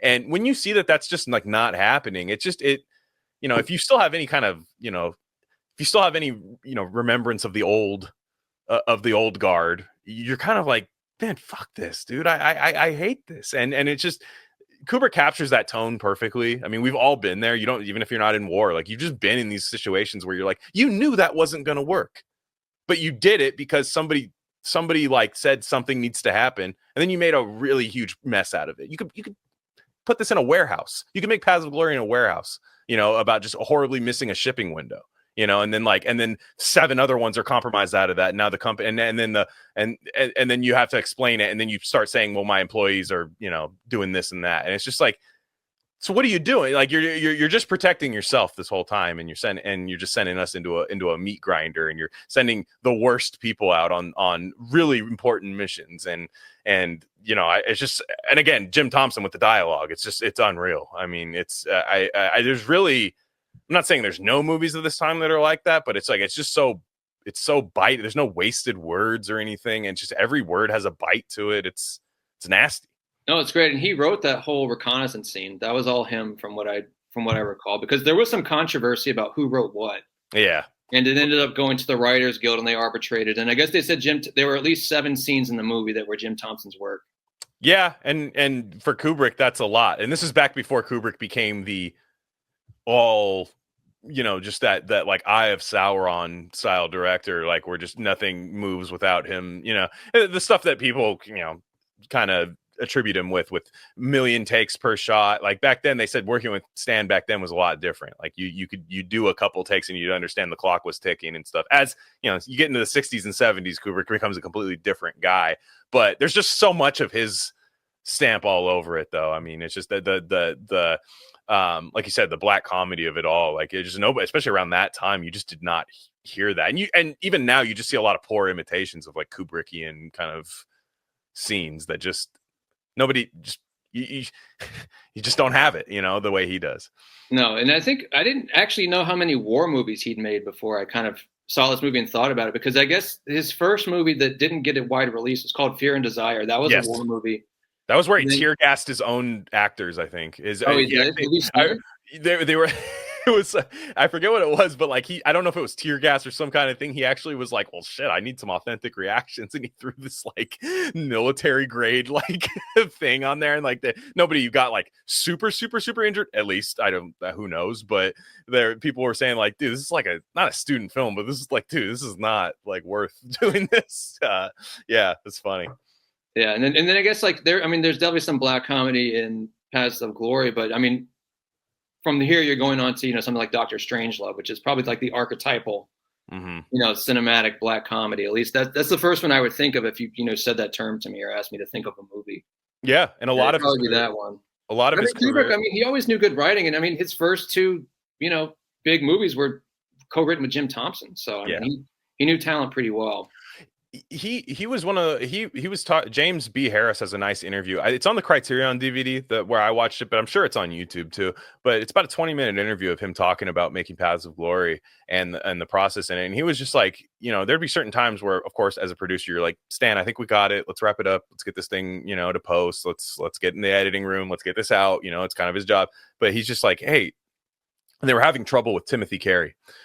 In The Killing, it worked really well because he's kind of schlubby and like kind of a loser a little bit. He just has that like kind of, I hate saying this about him because he's a great actor, but he just kind of has that like, well, he has that in Paths of Glory for sure. Yeah. And he just kind of has that weird, like kind of like goofball, almost like Dumb and Dumber henchman kind of look to him. And he was, they were having trouble with him because he kept slouching all the time. And it's like, you know, you're in the court martial scene and he's slouched in his chair and they're like, dude, no soldier would be doing that. Like there's no soldier that would slouch in the courtroom, like when he's being court-martialed, and they were having trouble with him. And after a while, James B. Harris is like, God, Stan, is this really worth it? And he's like, you have to put your name is on this for the rest of our lives. These actors, they don't think like that. These actors, this is work for them. For us, this is like our names on the title card. And we have to live with the fact that like we could have gotten this right. And, you know, that's where you start seeing the seeds of Stanley Kubrick really made to, you know, when you're talking about Danny from The Shining eating like 55 bowls of ice cream, you know, like you start to get to that level. You see the genesis to the climax of that. Right. Well, I've read some strange things about him on set. I mean, he got kicked off the movie. Yeah, they hated him. He got arrested. He faked his own kidnapping. Do you know anything about that? I thought he got arrested. So when James B. Harris was saying he got, or maybe that was why, because he faked it or something. But they were saying, yeah, this actor this is really bizarre. Yeah, they were just like, dude, this guy is like a lunatic, man. Like, it's just, yeah, they did. It's funny because his character's fantastic. I love his character. It's like, yeah, it's perfect for like a black comedy about, and quite literally gallows humor. Yeah, I mean, and as an actor, his jacket's pretty good. I mean, New York actor like Kubrick, Cassavetes. I mean, what more do you kind of want? But yeah, I guess he kind of had some kind of freak out during this movie, or so he tried something that didn't work, and everybody got mad at him.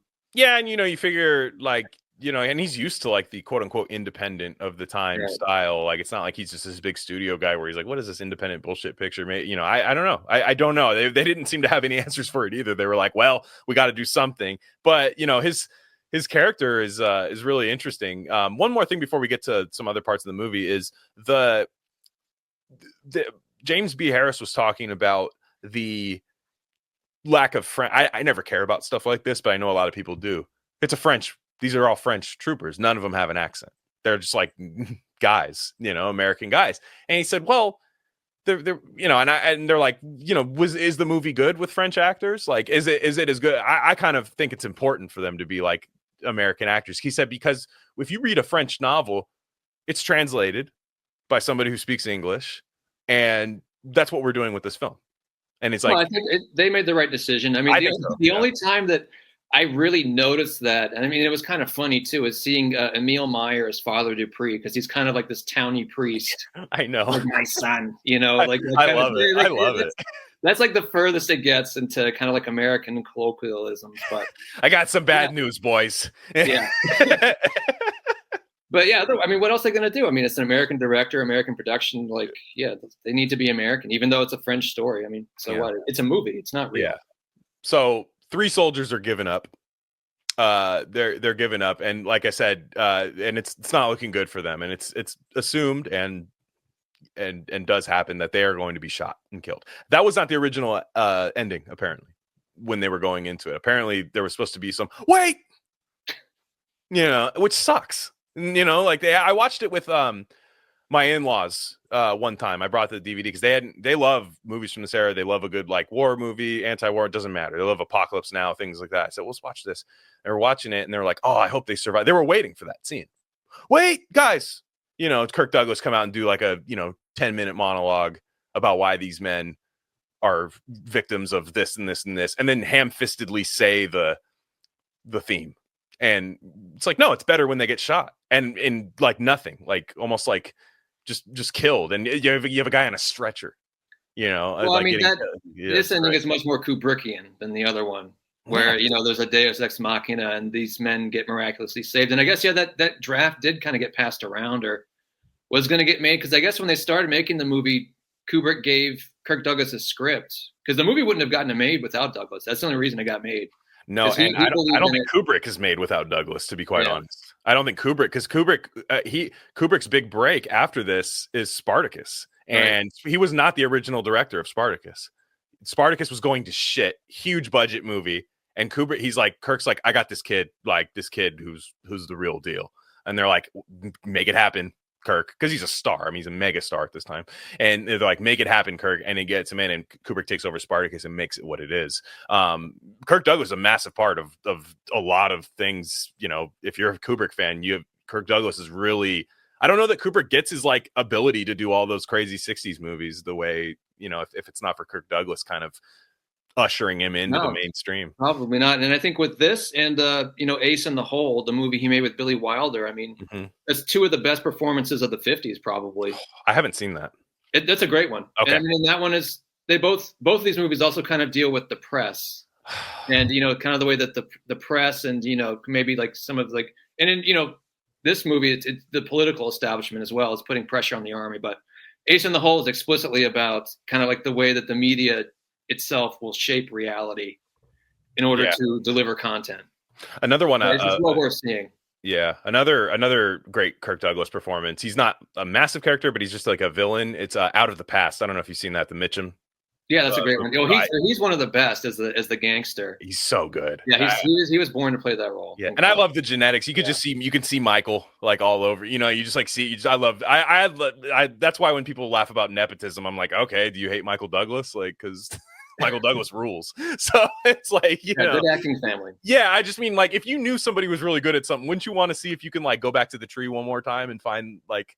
They're so similar too. I mean, because I grew up watching Spartacus, and I mean, I was very aware of Basic Instinct when I was younger. Yeah. So it was kind of like the Douglas family. I was like, they basically look the same to me. But lots of great movies between them. So good, so good. Some of the great parts of this is when the men are they're awaiting some bad news. They think maybe there's a chance that you get all forms of human consciousness there. You get the kind of Timothy Carey, like he's happy-go-lucky because he's like, we'll get out of this.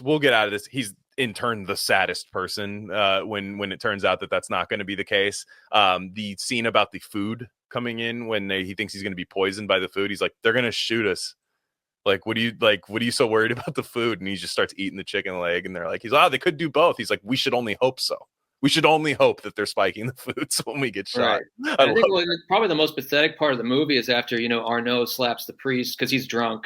Mm-hmm. And then Paris punches him and his head flies back and he hits the wall. Mm-hmm. So he's got this like terrible, I think they said like he's got a fractured skull. He's not even conscious, but he still has to be executed the next day. They put him on the stretcher. And then they tilt the stretcher up. And I think Paris makes sure to pinch his cheeks before they shoot him. So to make sure he's awake.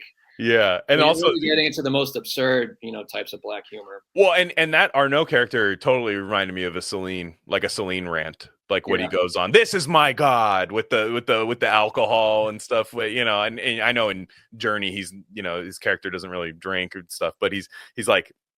This is my God. Fuck that, man. And I just I remember when I was watching that and I was like, wow, that would like totally fit in a Céline novel. Was that whole rant that he went on? Kind of the like, fuck this, guys, dude. This you really think you really and again, I'm a believer in God, but like I've also never been in that situation where it's been tested to that degree. Yeah. Well, that's Paris. Yeah, Paris says, well, I don't really believe in God, but I'll confess anyway. So that's what sets Arnaud off because he's already slung back a few. And he's not in the mood for this priest to say all this stuff and then walk out of there alive and then live the next day, whereas he's going to die. And I think one of the best lines in the movie is when Paris looks at the cockroach on the wall and he says, tomorrow that cockroach is going to be alive and we are going to be dead. Fuck. I mean, could you imagine being in that situation? Because, I mean, yeah, that's true. It's 100% true. It's amazing. I mean, it's amazing. And like you said, they're getting lined up for execution. You're waiting for anybody who's maybe watches more movies with happy endings. You're waiting for Kirk Douglas to step in. You're waiting for that. But Timothy Carey, by that time, that scene he had kind of gone AWOL, and they were like, we have to have him for this scene. We can't like cut him out of the shot. Like it just doesn't make sense. And thank God they didn't, because he has that great scene where he's walking to the posts. To be tied up to where he's talking to the priest one more time, and he's that cry is so pathetic. It's almost over the top fake, but that it needed to be. It was he's got that kind of he's that big kind of lunky, almost like Lenny from Mice and Men, kind of, very slow guy. Mm-hmm. And they call him a social undesirable. So to him, he's got this kind of more kind of like childlike mind, and now he's realizing that his life is about to end. Finally. Well, because do you know those people? Like, I don't know how you're wired, but like how I'm wired is like I am kind of the expect the best, but like always have the worst, prepare for the worst. And anybody, sighs into a lot of like woo-woo stuff where he's like, no, you have to like like that ruins the situation if you're preparing for the worst. So like the worst will happen if you prepare for it. And I'm always like, I don't know. I've been fooled before because it only takes getting fooled once. That would be the shittiest way to get fooled. And that is the Céline aspect of it. It's like, oh, well, this happy-go-lucky person, he'll be sadder than me. when he finds out this inevitable thing is going to happen. You know, he'll be sadder than me. And that's why I love that part of the movie where, you know, and he says, don't question the will of God, my son, you know, the priest says, and he's just like, you know, it's great. Oh man, what a picture. Yeah, there's a lot of crammed into 88 minutes. I mean, it's almost unbelievable. Yeah, and then, you know, there's that, you know, in my opinion, the best scene of the movie, where the corporal goes in and, you know, Colonel Dax, Kirk Douglas he knows what happened. He knows everything that happened, and he's just like, hey, so these men are being sent to execute. They're like, oh, isn't that terrible? The guy's like, yeah. It's like, well, I'd like you to be on the firing squad. He's like, it's nothing for you, right? You know, you can send men to death, but like you go out there and fire. I just love that. I mean, that is just like pure. You know, I picture that in a Jim Thompson novel, man. Even said outside of the military context, it just has that nasty, like almost pulpish, like hard-boiled kind of feel to it. Oh, it's great. Yeah, well, it's a great reversal because, I mean, I guess Roger thought that he was just going to get away with this. Yeah. And he is going to get away with it, but not emotionally, because he's got to get up there and blindfold him himself, this guy that he is totally railroaded and set up to, you know, avoid drawing attention to his own, you know, scandals in the military. So he's just a scapegoat, and he's got to go up there and blindfold him. It's again, if you're man in a, and that, you know, takes it back to the what you were saying about World War I is the detachment from, like I said, it takes a lot to like look at a man and say, I'm going to kill you, and, you know, stick him with a bayonet or even just shoot him from close range. It's a lot easier to send somebody to their death when you don't have to look at them dying. Right. And it's just like, you know, Kirk Douglas is like you said, I know a punishment worse than court-martialing. He's like, I know this man still has a pulse. He's not a sociopath. He's not, you know, Moreau, you can't punish in the same way. He's a total sociopath. Yeah. Mm-hmm. He only cares about himself and his own position, and that's it. Yeah, but he knows this guy, his corporal. He's like, I know, because you've been down here with me in the bunker. You know, there's that biting line at the beginning, though. Like, nice small space you have here. He goes, I agree with you on the small part. You know, like it's not nice. You're bullshitting. You know. I mean, the only way you can really hurt Moreau is to take away his position, because that's all he cares about, and Dax does that in front of everybody too. Right. Like it can't. Like you can yell at him on the staircase, isolated, and he's just like, whatever, fuck you. But like between the. In the scope of, like, I forget who the other guy. He's another general, the older man. Brulard. He's like, he's the superior. The superior, yeah. He's the superior general, yeah. He has that sweet little like cognac library set up. It's sick. And, Moreau's, he's quite a boozer because he's always carrying around that flask of cognac. Maybe that's why people, you know, like him or whatever. Yeah. He's always like drinking.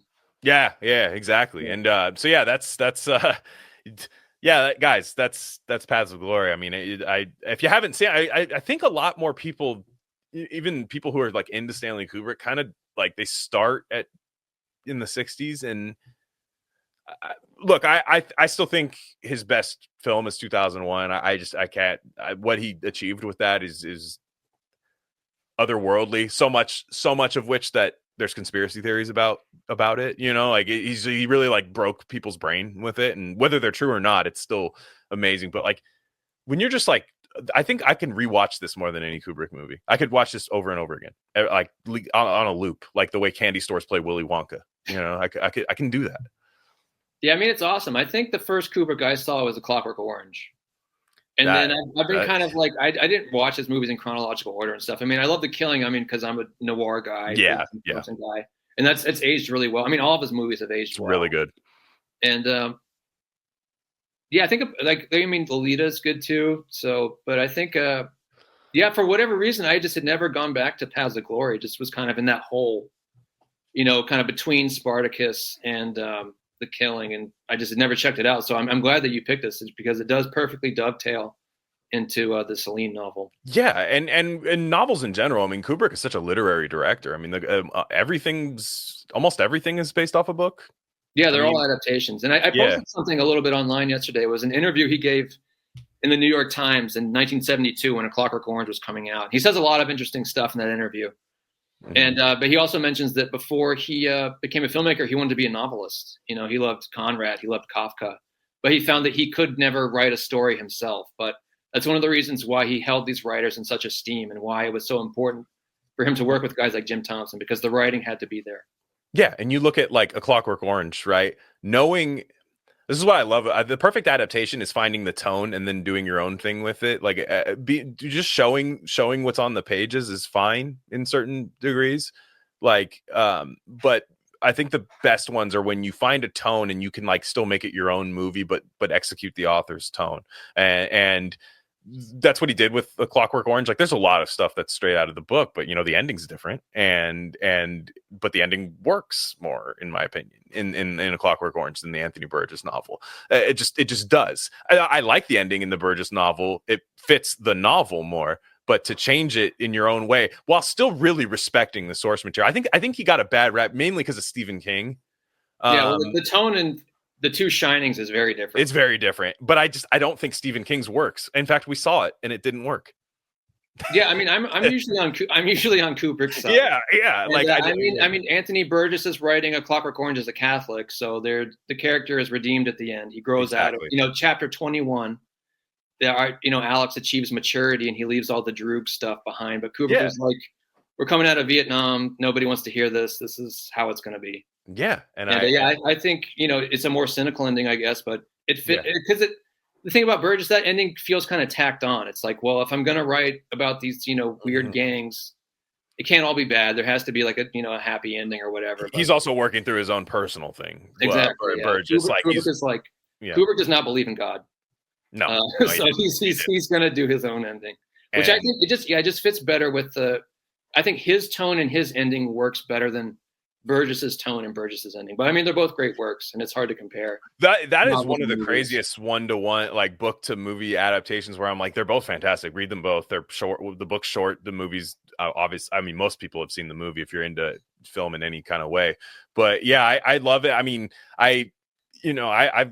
he's kind of like lame when you say your favorite directors. Like, my favorite directors, like top three, are probably like Kubrick, Polanski, and Friedkin. And I'm just like, well, I know that makes me sound like I just got a Letterboxd account yesterday, but those are all great picks, and I think Letterboxd has kind of ruined a lot of stuff. But I'm way out of touch. I don't have a Letterboxd account or anything. No, and it's funny because even though I trashed Goodreads for Céline because just people aren't engaging with the work on there. That's what I hate. Please engage with the work. Like, you can make your little author's note about why he's evil if you want. To be honest, that's the reason a lot of people pick the books up. Let's be real. Like, the taboo nature of Céline is what gets people to pick it up. Like, a huge fan of Céline. The first person I heard talk about him, just for me personally, is Adam Lair. I know exactly why Adam Lair picked up Céline's work. like he wanted to say he is a Jewish man, like you want to open it up and be like, what's all the fuss about? Roman Polanski's selling point is that he's a freak. And he made people are always going to be more engaged with gossip and literary drama than actual literature or what have you. So the gossip kind of drama element is always going to be, because that's what people want. They want entertainment. It's not always necessarily entertaining to sit down and read a novel and turn your phone off. Right. And it's like you'll go on Goodreads, especially with Journey Through the End of the Night. I mean, there's really not a whole lot of reviews on War yet. Hopefully. I mean, I hope people pick it up because of this, because you can spend a weekend with it. You can get it done in a weekend. You don't have to. You can also chip away at it and have some fun, read a couple pages at a time and stretch it out. But, when you look at like Journey Through the End of the Night, which this is a good preview to wind down with, and go to rarecandy.substack.com if you want to hear Max and I talk about that book and a little more about Céline. It's paywalled, so we'll talk a little bit more. Let's just say that much. And but you'll look at it and Journey Through the End of the Night, someone's review is, this is anti-Semitic garbage. No, it's not. Like you just, that's incorrect to review the book in that way, unless you just view anything that guy touches as anti-Semitic garbage, which, again, why am I reading your review of it then? Yeah, I mean, that's all it is. There's no part of the book that you could hold up as being an example of that. So I didn't even see these people. I mean, these people are online. They have computers and the internet and stuff, and they're gonna that's stuff. But it doesn't necessarily mean anything. That's the thing. I guess my last question for you, because I want people on the free feed to hear this. Now, you've written a book called God is a Killer, and we're going to introduce your story, Pink Stucco, here in a second, but do I know all of your work? No, but I think I've read, more than your work than some other people have. I've read a short story of yours, and I read your novel, God is a Killer, and you don't have your writing is the fat is trimmed on it. Like you're getting to it. You have a brilliant pacing and all of that. You read something like Céline, he ain't really in a rush to get you anywhere. When you read these books, do you glean anything from them? Like, because it's not like your style. And I always wonder, and I don't write, so anything can be fun to me. But is there anything that you like can take influence from? I mean, certainly. I mean, I'm sure he's influenced me somehow, because he's always been one of my favorite authors, and I've been reading him for a long time.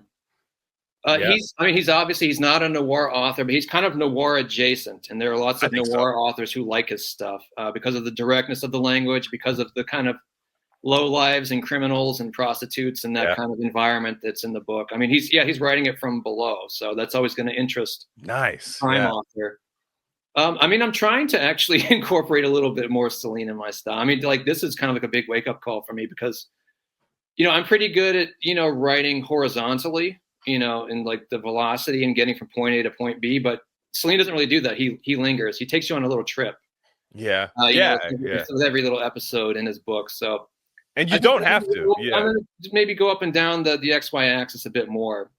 And, but I'm still reading Céline, and I got a couple more days to get everything down with Journey. So, I've been enjoying this the whole time. I've been able to really kind of rediscover him, through all this a little bit, because I hadn't read him in a couple of years. Yeah. No. And it's just, to me, I bought, it was weird. I think in San Diego, I bought Journey Through the End of the Night as well. I ended up reading it on my Kindle, because I'm sorry, the Kindle is elite in terms of telling me what the hell some shit means sometimes. And I'm just not well versed in like that time period of France. So it really helps. And to highlight passages that I do recorded readings of, that's really fun. But I do have a copy of Journey Through the End of the Night, and Lord knows I will be keeping that copy for a long time.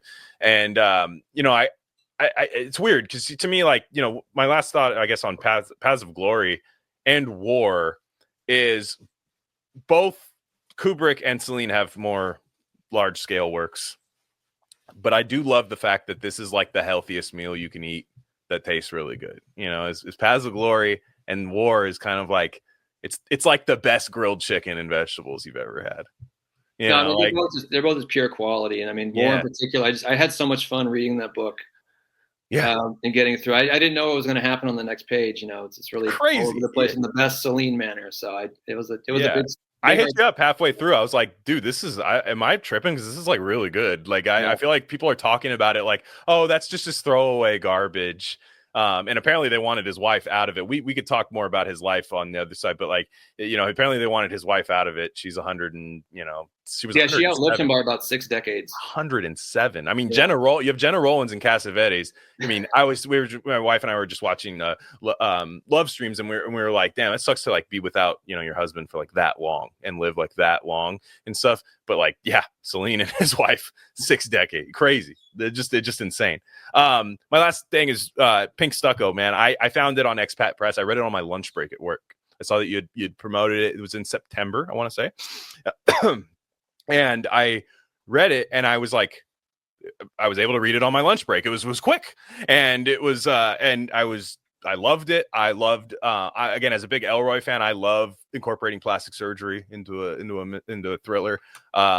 It's not the crux of the story. It's only really at the beginning and the end, it seems like, in terms of where it really comes in, but it's a great thriller. And when you get a short story, how do you know when it's only a short story in a novel? Like, I feel like a lot of authors have the same thing. Like when you just realize, like, okay, this is a really good idea, but I can't do 100 pages of it. Is it that simple? Or is it just like, nah, I got here quick? And because I think there needs to be more intent on writing short stories.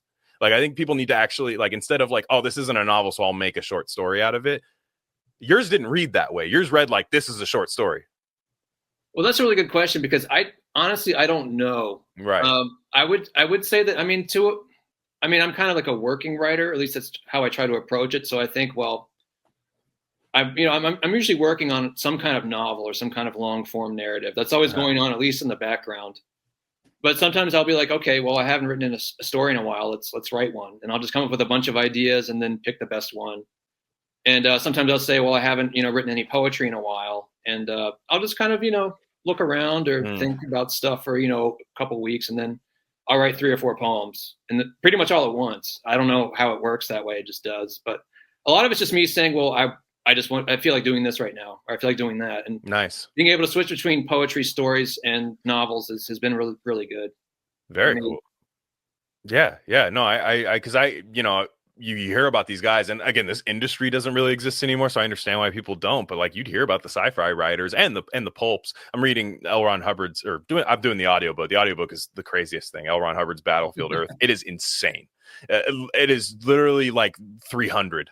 Like the movie 300. I've only seen the movie. I mean, the movie's ridiculous. I know. I actually haven't seen it yet, but I can't wait because it's just the book is great, man. I mean, it is a great story, and it's not like Scientology. There's not Scientology. He wrote it as like, okay, I'm getting near the end. I want to write one more just sci-fi banger. And I think he was running out of money too, and he's like, let me go back to the well of this. But you can see throughout that novel that he wrote serialized Western pulp back in the day, and I think when you have the ability to write because like your short story doesn't just have like, it's not just an open end. I sometimes get mad when I see a short story that just kind of like it just ends, and you're just like, yeah, okay, that could have been saved in the drafts. Like it's a good idea, but that could have been saved in the drafts. I feel like people just like ran out of shit to say, and they're like, oh, it's a short story.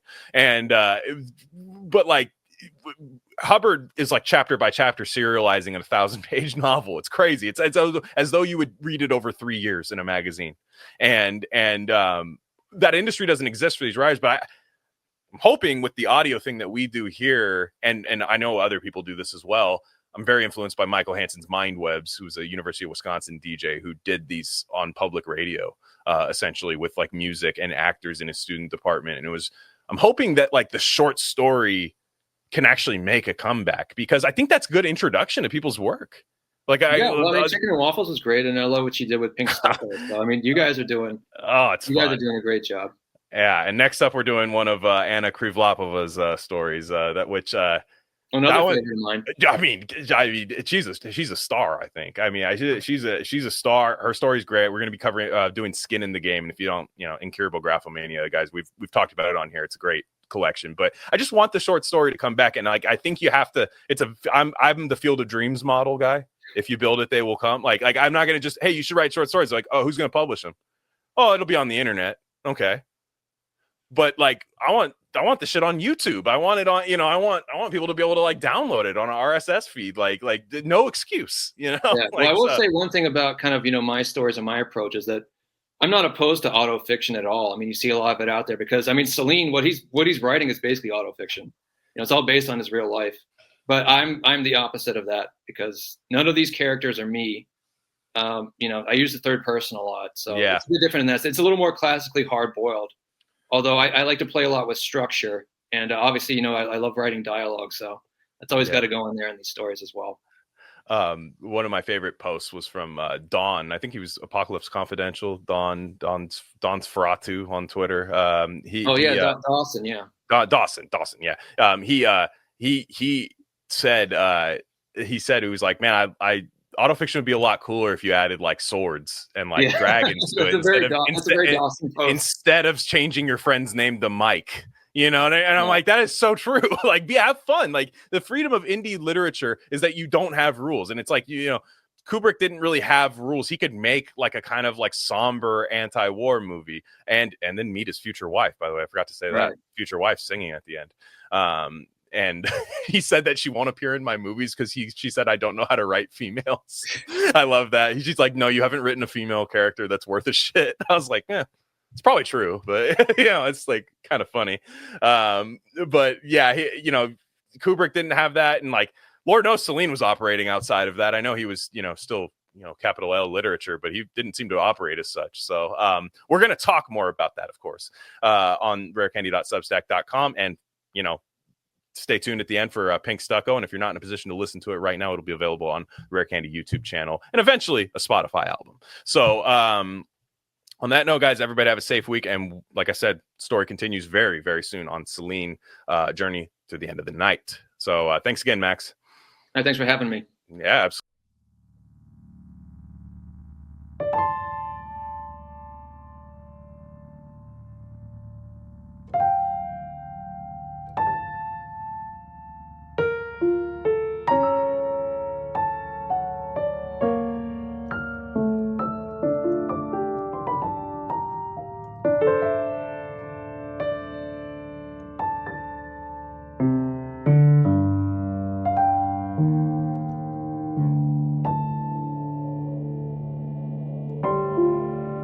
This is a reading of Pink Stucco by Max Thrax.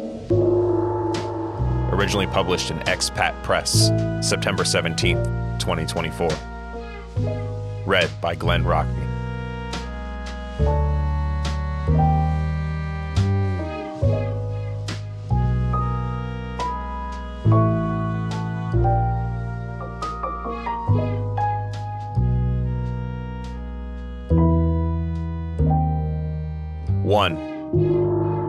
From Boca Raton, they drove an hour down I-95 to a suburban-looking neighborhood in Coral Terrace, a few blocks east of Barnes Park.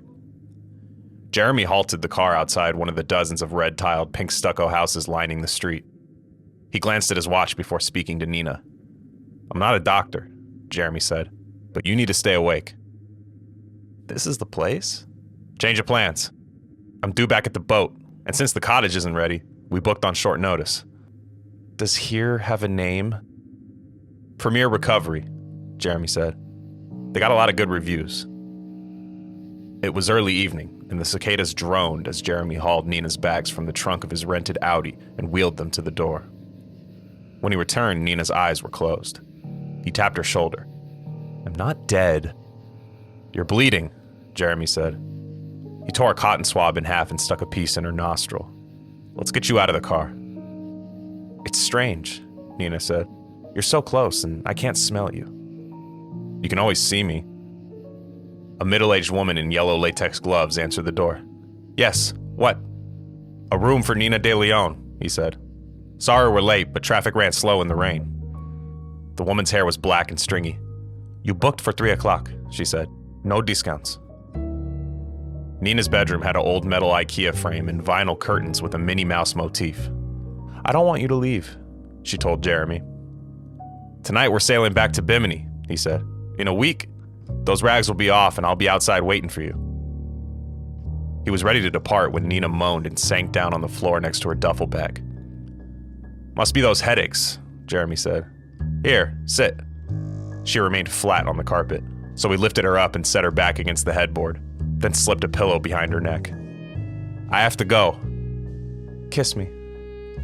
He leaned over the gold sheets and pecked her forehead. After he left, a yellow glove switched off the light and closed the door. Nina felt too tired to move her arms. The headache was gone, but whatever painkillers the clinic slipped her were wearing off. She recalled almost nothing about the drive to Miami. It all looked gray and flat in the rain as the clouds drifted east from the Everglades. Before the accident, Bimini was blindingly white.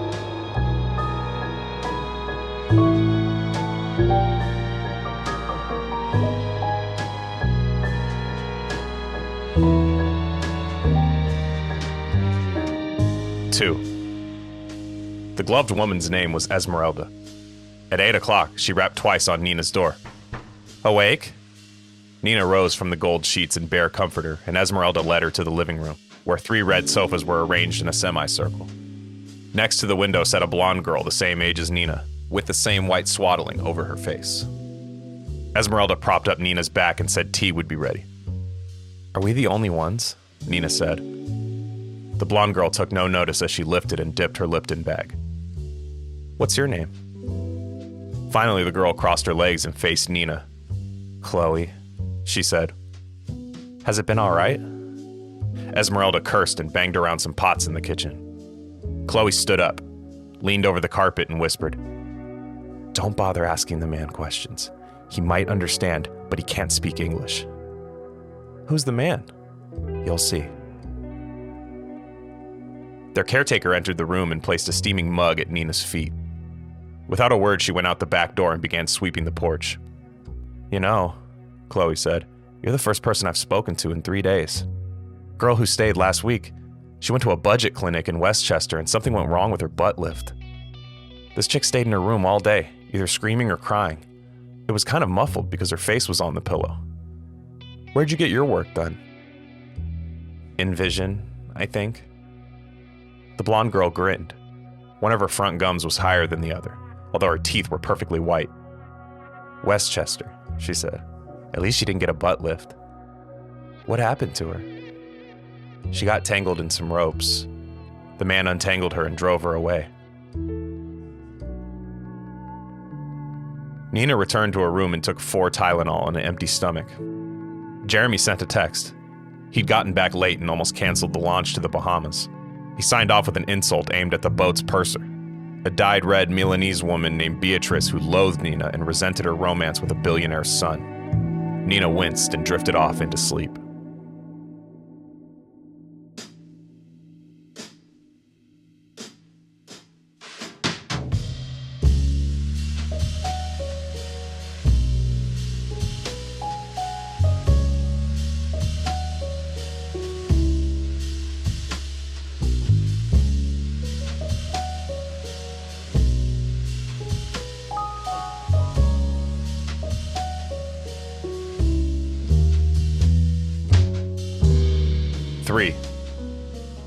At 19, Nina bought a one-way ticket to Antibes and rented a room in a stew house near the dock. Despite having no experience on a yacht, after 2 days she was hired as a greenhorn and worked the next 2 years as third stewardess. The work was hardly nautical, a hospitality job with long hours scrubbing and wiping down every inch of the apex too, and little time to rest. Last August, the boat docked at Cannes, where Jeremy chartered it for a week. He brought Nina into the owner's suite on his first night. 4. Nina's pain and swelling grew worse. It took patience to swallow only 2 pills at a time. She sat on the edge of the twin bed as Esmeralda changed her dressings. The woman's fingers were white and smelled of laundry bleach. "Careful with the cast," Nina said. "I am always careful." "The girl with the butt lift, was she careful?" Esmeralda grunted and cut the tape. "She came by mistake." Nina drank her cold tea. She heard the Escalade leave the driveway and took her mug to the back porch.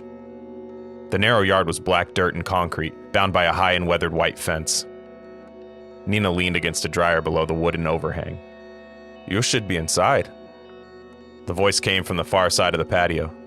Nina saw a man wearing a straw hat and a wrinkled green polo shirt. He walked a few feet closer to Nina, pointing a stubby finger at the door. "Where's Esmeralda?" said Nina. "She went to the park." "For what?" "A walk," the man said. "She likes to walk there." "Do you have a cigarette?" The man broke out laughing. "My name is Hector," he said. "They always ask, but smoke is bad for your blood. I'll give you something." An hour later, Nina came to consciousness on the sofa. Hector was watching soccer and eating pistachios. "You should be in bed," he said. He cracked another shell and dropped it on the glass coffee table. "Esmeralda will be upset." A loud clang sounded from Chloe's room. Hector said, "I have to go."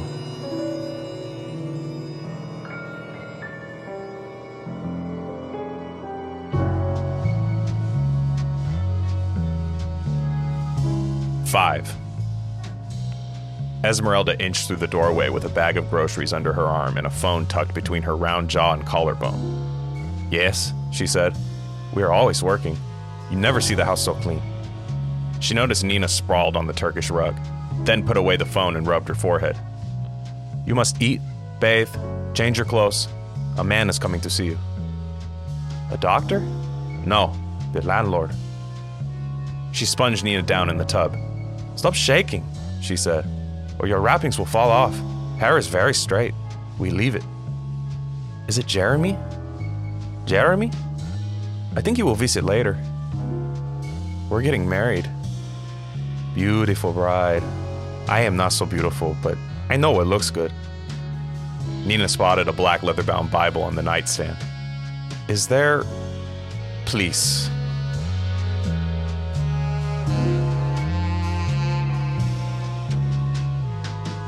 "6. The man in the doorway was of medium height, with straight gray hair parted in the center and expensive-looking wire-rimmed glasses with gold frames, as well as a half-button white shirt and beige Harrington jacket. "Is she awake?" "Here and there," Esmeralda said. "Give her everything she needs," he said. "For what it's worth, I feel responsible." "Hector found her on the patio." The man crossed his arms and chuckled to himself. "It'll be cold tonight. Slip her a turtleneck or something."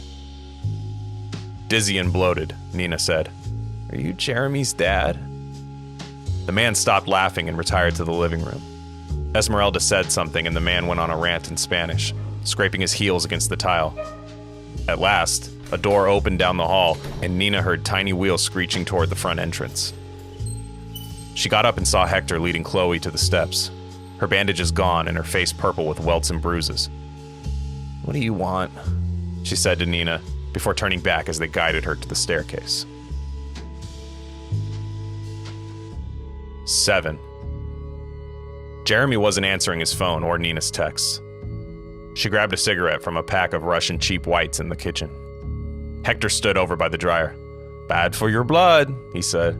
"Nicotine shrinks the vessels, makes them tight." She lit up the cigarette and exhaled in Hector's direction.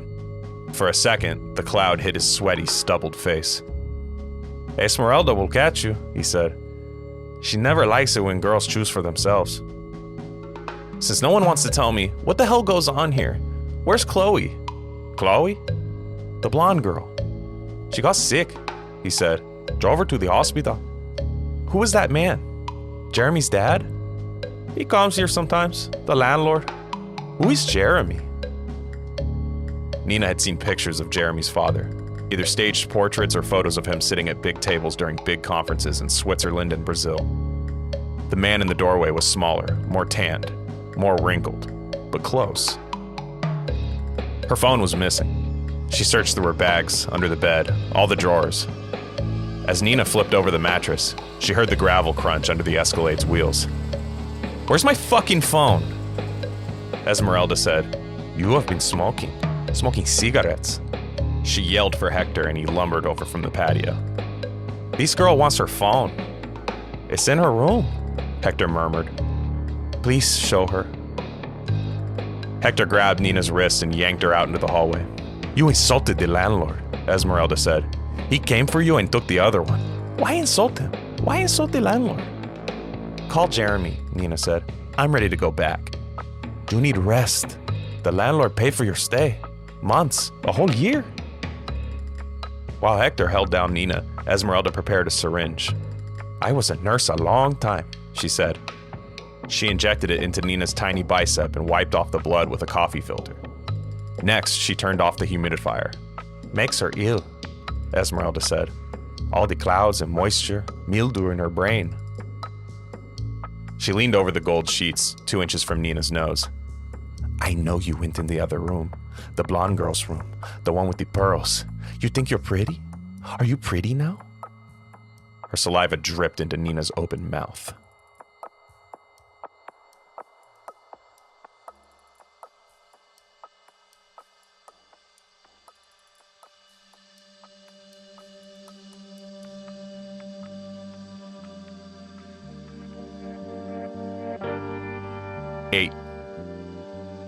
Before the accident, she and Jeremy rode a motorcycle off the King's Highway, past fruit stalls and abandoned tar paper shacks to the mangrove forests of North Bimini. Jeremy wanted to find the Fountain of Youth. "Why the Fountain of Youth?" Nina said. "You're still young." "So are you." A man carrying a cart full of timber appeared a quarter mile down the road. "Jeremy, slow down." "He's not supposed to be there," Jeremy said. "He'll move." They continued to speed toward the staggering man. As they drew closer, Nina saw he was indeed a hunchback. "Slow down." "He'll move."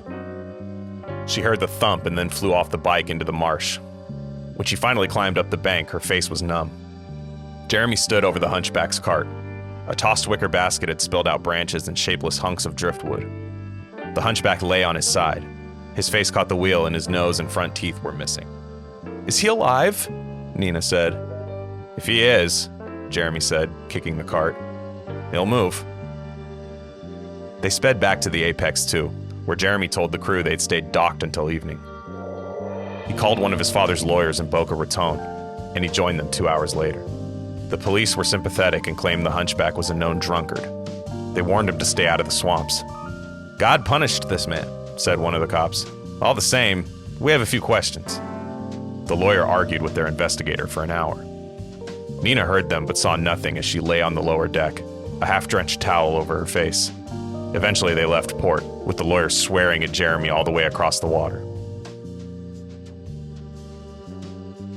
9. Hector sat smoking at the foot of Nina's bed. When she coughed, he turned around. You must go to the other place. The boat? He extinguished his cigarette in a tea mug. Esmeralda says the hospital. She sat up against the pillows, her shoulders resting flat on the headboard. There's nothing wrong with me. Do you have skin grafts? Only me and Esmeralda see them. Red, infected. Where's Jeremy? I don't know this man. He crossed over to the dresser and filled a fresh syringe, then placed the needle on the windowsill and lit another cigarette. When he exhaled in her face, she snatched the syringe and slammed it into Hector's thigh. As he keeled over, Nina stabbed him again. One thrust sliced his carotid, and the vein spilled out over the bedding. She wiped her eyes and shoved the dresser down on his skull. Then Nina tried to retie her wet dressings, fumbling as she reeled to the bathroom. She slid back the curtain and saw her face. The nose was prosthetic, flopping down halfway from its hole. The rest was blood. Hector's. Esmeralda beat her fists against the door. Perra estúpida! Nina could no longer smell. She no longer wanted to see or hear. With the plunger of the syringe, she pressed against the base of her right eye until it popped out and hung from a stalk. Esmeralda finally opened the lock. No, no, no, she said. He paid for you! The landlord! Nina bolted from the room. She tumbled down the front stairs and heard the crunch of bone, followed by the shrieks of neighbors and the scrape of Esmeralda's wooden heels against the steps, her gloved hands squeaking down the rail.